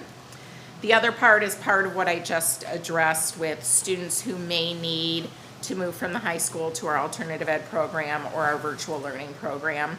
So that would account, you know, you were talking 31.19 FTEs. I had to get schooled on that today because I asked how we could have a .19 student, but now I get it.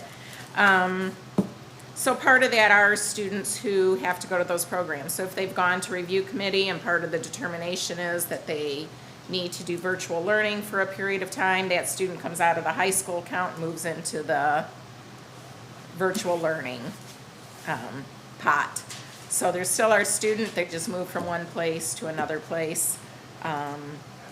But we'd have to do the breakdown from year to year, how many students we had in each grade last year as opposed to this year. Cohort, right, yeah. Right. Like cohort. So Mr. Taylor, do you know if our senior class is smaller, or if our sophomore class is smaller than our ex-seniors? It's slowly dwindling, but not at that rate. I mean, if you look at the numbers for the incoming classes from the junior high, they're not that big.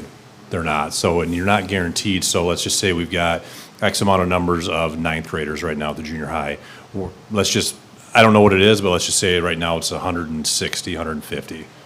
We're not going to get 150 kids coming over there because some of those kids are schools of choice through the junior high program, and just because they're here for 1 year, you know, Doesn't we mean have they're students out of district that experience transportation issues, and the parents realize after, you know, 3 or 4 months of driving their kids to Redford, this is not going to work with my work schedule and other kids going to other schools. So there's a few reasons why kids are not coming to the high school. We have very few students coming from review committee at the high school over here. What we have loosened up on in terms of trying to help kids that are behind on grades with the virtual learning program, which I'll just tell you I'm not a big fan of, but if it's a save all at the end for our students and the parents are requesting it, we're gonna go ahead with them and try to get them graduated. If the student has any medical conditions, anxiety, and it all has to be approved by a doctor, we're gonna let them come over here, and there's some other reasons, medical reasons, that they have to stay home and they can't attend in person as well. So we lose those. Where in the past, we've been very strict about it, about not sending them to virtual, but after COVID, virtual learning has opened up a whole door that I don't think a regular educator wanted to see with virtual learning.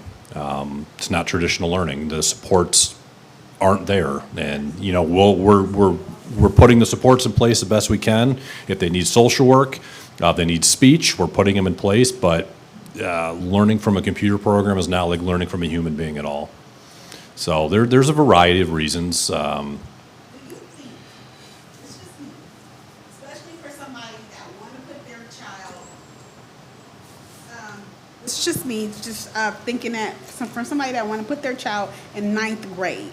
Ninth grade being a traditional grade for high school, that this is impacting our high school numbers. Because when we say our ninth grade is associated with the junior high school, that turn off piece from those eighth graders, especially from school of choice. And you think about, oh man, I gotta be in middle school. I just got out of eighth grade. I'm done with middle school. Now coming back, having to say, you know what? You're in ninth grade, and now you are going back into junior high. Do you think that's impacting us? I think there's been a few people that have mentioned that. A couple, like maybe on one hand, I know Ms. Peterson has heard it from a handful, right? So I will tell you that I believe that move, and Judy and I had solicited Dr. Shivers to make this move years ago. And when we did the bond and we reconstructed, obviously there had to be money put into capital improvements in the buildings to make that happen. It was the right time to do it. We went in the middle school concept in this district in 2001, and it worked out for about 4 or 5 years, and then the failure rates at the high school started to slowly go. The test scores started to go. The behavior skyrocketed. So what we looked at was, both at the 6th and the 9th grade level, were the 9th graders ready for high school? Was this generation ready, both socially and academically? And the data from the last 15 years showed absolutely not. The same with the 6th grade at the middle school level. They were not ready. So I can just speak to the high school. It's a huge difference. Just the behaviors We're not seeing the ninth grade behavior that usually traditionally turns into suspensions. They're a little bit more focused down at the junior high, growing as leaders, and that's also helping them in the classroom as well. And they've kind of got it structured. They don't call it a ninth grade academy, but they have a hallway where the ninth graders are, and the ninth grade programming and attention is specialized to the ninth graders. But to your point, I've heard a couple of parents say that yes, because they're whether it's schools of choice or not, they want to be part of the high school, but they have access to the high school, all of the athletics, all of the clubs, the dances, everything. We invite them to all the assemblies. They come down to the esports room. There's a lot of collaboration within the internal groups, such as Hope Squad and Women of Tomorrow and Y Achievers. So we include them as much as we can. Thank you for that, because I'm just thinking, I'm curious, this is just me being curious, about, we're looking at our, what's the SOC applications, it was 259. And I'm curious to see how many of those were actually for ninth grade. I would be interested to see if that, to just speculate, like, An interesting thing is that the majority of applications that did not, I handled the schools of choice applications this year, and the majority of ones that didn't follow through were elementary because they apply to many different. However, one thing I can say is that a lot of parents were intrigued by the ninth grade being in the junior high school. So I think our ninth grade schools of choice numbers were the highest. okay. In fact, I don't think we opened it for ninth, I don't think I recommended schools of choice for ninth grade for second semester because they are packed tight. Oh, that's good to know. Yeah. Thank you for that. And I will say this, and I know we want to get out of here, but I've had this conversation with other people from other districts. We're competing now with other districts. The bonds that other districts are doing, like Livonia's doing hundreds of millions of dollars. Novi is putting over $300 million just at their high school campus. Yeah. It's the bells and whistles, right? And that's what's attracting families to these other districts, right? So we need to find our niche here and specialize in it and make it worthwhile and make ourselves competitive as a district, because these other districts are passing bonds left and right that are surpassing ours. And thank to our community, $90+ million in the last two bonds. We've done what we need to do, but it's competition now. It's like colleges, universities. Absolutely. You're competing for students. Absolutely. To the chair. Mr. Bailey? For the school of choice applications, fall 25, it was 259, 81 actually attended. You're saying that it's on the family? That's the difference? Yes, so what happens is they come in, they fill out a schools of choice application. Well, they actually could do it online, or they come in and they fill it out. And then when they have everything completed and turned in, we make multiple phone calls to the families saying we have everything, you're ready to enroll, you're all set, but then they don't show up. So schools of choice is kind of iffy because we anticipated 259 kids, we accepted. And then only 81 actually followed through because they can go anywhere. They can fill out a schools of choice application. And that's what they're doing, right? They're shopping around, like you said, right? And I'll say, That's what they were saying on that NPR program. These kids were 14 colleges, right? And then now it's in the students' hands. They can negotiate for financial aid and stuff like that. And really, that's been a tricky funding situation for public schools. That's when, I believe, we really ran into all of these issues because kids don't have to attend their community school anymore. They can attend one of dozens of charter schools. Most schools are trying to survive, so they're competing. And if you have transportation and your parents are willing to get you there, and they can just shop around. So when we get these applications, they just go online and they fill them out, and once you submit all your things to one place, it's easy to submit it all to the next place. And we did it. So before we moved into the township, we lived in Detroit, we lived in Brightmoor. Our kids had gone to private school because there was no way in hell that they were going to Detroit public schools. Because first of all, they probably would have been the only little white kids there. I jokingly say that, right? But it wasn't ideal. So they went to private school for they went to private school for several years. Their private school closed. I homeschooled for 2 years. God help me. Mm-hmm. And then my kids got older. I had Randall, approaching high school and Jeffrey approaching 7th grade. And I knew I was out of my realm of expertise. And we didn't have the homeschool sources then that we have now. We still lived in Brightmoor. So we started looking, and we looked here and then we ultimately moved to Redford Union. It didn't matter, but we looked here.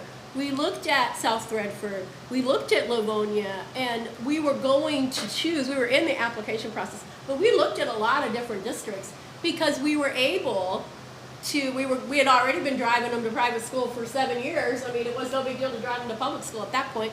And then ultimately we moved to the district. And I look back to when Mark was leaving, from the middle school to the high school. We didn't have the options at the high school for kids who are smart that we have now.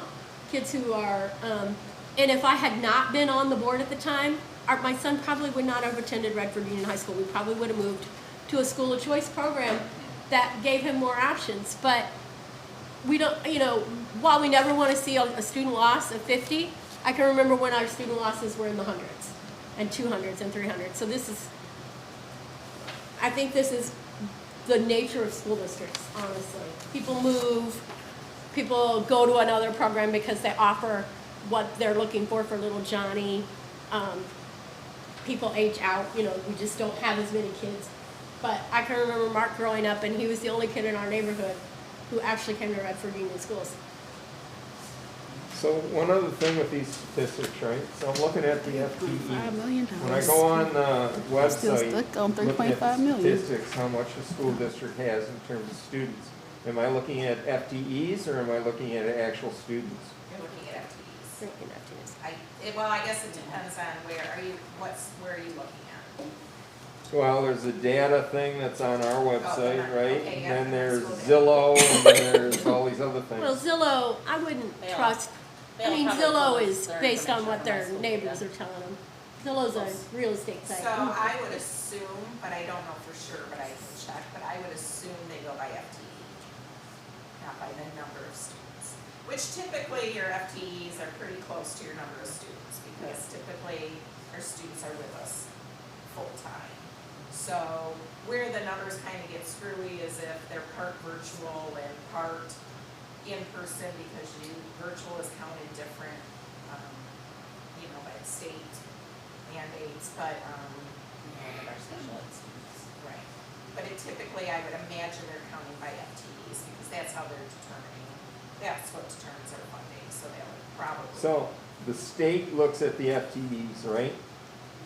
Well, they provide us the money based on how many full-time Right, students we have. but the reason I'm saying this, right, some places look for the statistics. So campaign finance, if you have a school district below a certain number, right, you don't have to do the paperwork.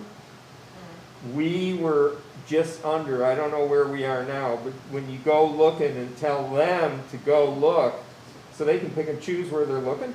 No, I'm sure campaign finance has a specific place that they look.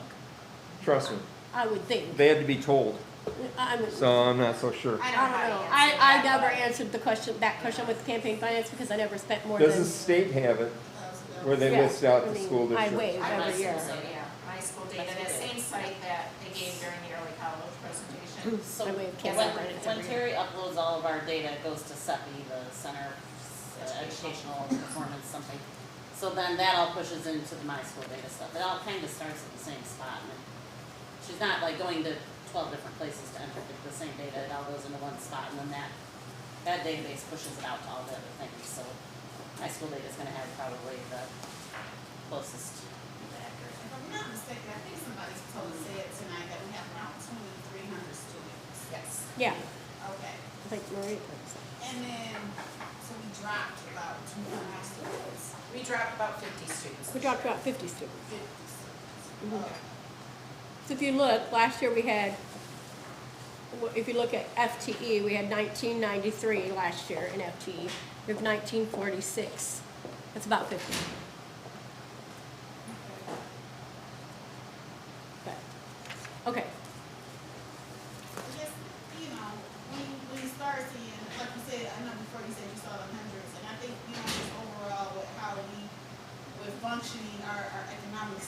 you know what I'm saying, I'm keeping all that stuff in mind too. So that's the only reason why, you know, I'm just. Well, trust me, we're watching that. We're watching that closely, but now we need to have every dollar we And can. that was very informative, everyone. Okay, There's one more thing. okay, And I gotta grab Chinese food for my husband and son. yeah. All right, so call to the audience, documentation in board minutes. I'm not sure what this is in regards to. At the last board meeting, Ms. Martin, spoke about in our minutes for the call to the audience. That was Mr. Bailey. Oh, that was Mr. Bailey. That's right. I'm sorry, Mr. Bailey. Right. So there was a question because we used to state in the call to the audience the person's name, their address, and then what they spoke about. And then we changed that format after the MASB gave a recommendation. And so there was asked to just be some discussion about how we should do that in the minutes moving forward. I think that we, and I'll just say, we did have, I think it was board governance, that training that we talked about it, and that was the recommendation, and MASB are the experts for a reason, and my thought on that is that we continue to follow their recommendation. And I guess my thought is, if they are a recommendation, but we don't necessarily have to go with it. I think Bailey made an excellent point when he said that, like, you think about 10 years from now, and somebody that may be looking at whatever past records, and then say, well, we had a comment, but you don't know what that comment was. You don't have to go with super detail and possibly say, discussion about bond. And then at least you will have some type of information, and it's not just empty. But why, I guess my pushback on that would be, let's just say I'm a citizen and I came to complain that we built the beach bus loop, right? And you put that comment in there. 10 years from now, when somebody's looking at why I came and commented, it's a moot point, right? Like, the bus loop is done, right? So I get what you're saying. It shows the history, but you are, but you're not. I mean, once it's done, right? And how often does public comment change the course of this district? Almost never. Yeah. Almost never, right? So, like, I see what you're saying, but I don't know that 10 years from now, somebody needs to know that Evelyn Pridemore spoke at this board meeting and complained about the beach bus loop. Right, and it's like not to go in full detail, you know what I'm saying, just a blurb, you know what I'm saying, we spoke about So, this. public comment regarding bus loop. And that's it, you know, it's not necessarily Gotcha. in full detail. I don't know, this is Bailey's thing, but that's just my input of what Bailey brought forward. Jackie Scott. So at that meeting, the workshop, Yeah, the facilitator said what we should put in the minutes for that call to the audience. And then I spoke up and I said what I normally put is the person's name. If they list who they are representing, I'll put that. Yep. And then the subject. And that's it. I don't go into details about they talked about this and then the board said that. That's it.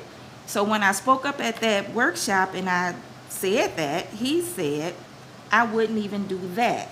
Yep, that's what he said. So he can say So whatever he wants. no one around the table said, well, I prefer we keep doing it the way we've been doing it, or I prefer let's follow best practices and do what the facilitator said. No one said anything. and that's okay, no one necessarily doesn't have to say anything at that particular So how do I time. supposed to No, know you're not which supposed way to know. you want to But I go? think the point is That's this. why we have the discussion now. I think the point is this. Our facilitator gave us a best practice based on what other districts do and what his experience is.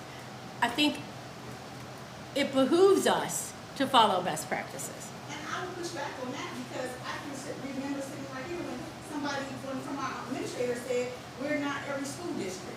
We're not. And so just. But there are best practices for a reason. But there are best practices, and the thing was, when they said that was best practices in that particular incident. And so therefore, we chose not to do it. And so therefore, we can't like, okay, well, you know what, best practices here, then here, and then now we're not gonna follow best practices here. So it's like, so that's why I'm seeing that just because something is recommended based on best practices, we have as a board turned down best practices before. And just because other school districts are doing it necessarily doesn't mean that Redford has to do it. I don't know. But I'm not seeing it best practices, I'm seeing it his opinion. That's the only thing. But he's a facilitator who teaches best practices. It doesn't matter. So it's not his opinion. It's his, it may be, yes, it is his opinion, but it's his opinion based on his experience. I'm gonna just say this. I don't personally care what the minutes say as far as public comment. I do care that we keep changing our mind on this, right? Because it makes it confusing for Jackie, who has a hard job, honestly. And I feel like, I mean, like I said, I don't care one way or another. I sat on this board for 12 years and we did it the old way, right? And now we did some training and we do it this way. It's irrelevant to me. It's a disrespect for the public. They come here and it's like they never even existed. And 10 years down the road, what is the sentiment that, in terms of what was on that? Who's gonna care 10 years down the road? What Joe Blow said? I do. Okay, I don't. I mean, listen. Well, that's just the difference between us, right? Right, absolutely. We don't care. Is Joe Citizen gonna care 10 years down the road what Mark Pridemore said in public comment? And I'll just go back to, we were laying off teachers, and one of them was, it was gonna be his band director. And my child sat in front of a microphone in public comment and said, please don't lay off my band director, in tears, right? I remember that because I'm his mom, right? That was 10 years ago. I don't think anybody today cares that Mark Pridemore, as a high school student, sat in front of a board and said, please don't lay off my director. It just depends Right. on the conversation. It depends on, like, for instance, when you go to a library, a lot of history to a lot of people may not matter. But to that history, to that one particular person, it matters because based on what they could be trying to build, like, hey, let's show some type of history, like this happened in the past, this happened in the past. Now we're here, we're doing the same thing. It could build a person. I'm just saying. But I think that the old way we did it, that's all I'm saying. The old way we did it, I think for me is better. The bus loop, those people were doggone upset. Yeah. You read it But do on you the think Facebook now. But do you think And 10 it's years not from now even anybody's gonna registered. care about that? Say that again? I don't think 10 years from now, people are gonna care that those people were upset. No. I can go back doing it the way I was doing it. I can go I mean, back like, I don't, like and I said, list I the don't care one person's way or the name. other. If that will make everyone happy, I will do that. And the subject that they were talking about. I said the way I was doing it before. The relevance of it is documentation and it happened. And it's like, that's the relevance. That's like saying, like, it's like, for instance, you may have a comment, not saying school board related, you may have had a comment that you felt like you may wanted to say, and that person, to that person, it was important. So where do we draw the line though? So what if I don't want, I'm just saying, what if people don't want to have that? They are not required to give, I mean, while we ask them, when we say, state your name and address for the record, they do have the right to refuse that. We can't require it under Open Meetings Act. I think my concern is where do we draw the line? Because we also know that under Open Meetings Act, they could come in and address this board about something that is not board related, right? They could say, they could come complain about their neighbor's cat, right? We know that from our Open Meetings Act training. It's now on our record. So then, I mean, right. I mean, it's just. But why that's my, like I said, I don't care, whatever. Yes, Jackie, can you please go back to doing the way you were doing it originally? Yes, I will. Thank you so much. I'm gonna say this, 3 months from now, don't y'all come back and complain. Sorry.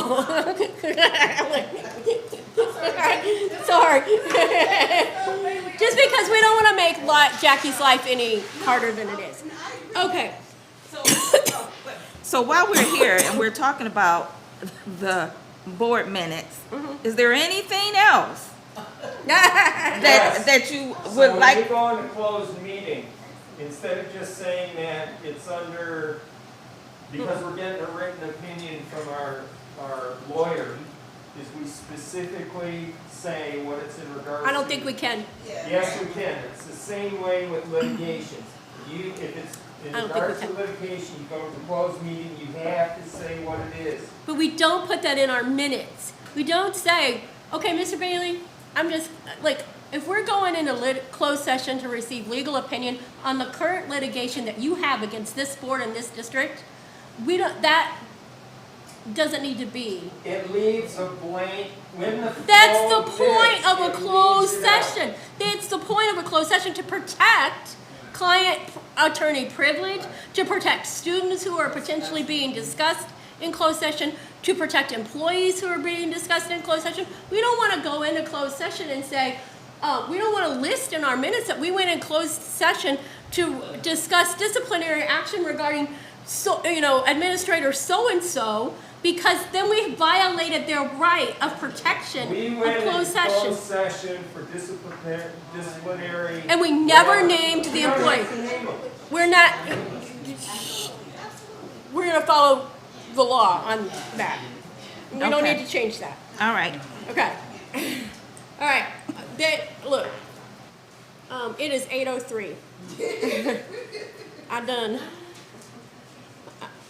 Is there an audience? There is no audience. Future meeting dates, Monday, January 12th, 5:30, McGowan School District Meeting Room, right here. Tuesday, January 27th, 5:30, board workshop, again here in the district meeting room. Monday, February 2nd, oh, that's my baby's birthday. He'll be 36. Regular meeting, 5:30, here in the McGowan District Meeting Room. And Tuesday, February 24th, board workshop, 5:30, right here. Can I get a motion to adjourn? Who's my second? Okay. Moved by Mrs. Martin, seconded by Mrs. Jean. All in favor say yes. Yes. 8:04. Ms. Dean? Yes, this you is wanna do being, your part? this is so.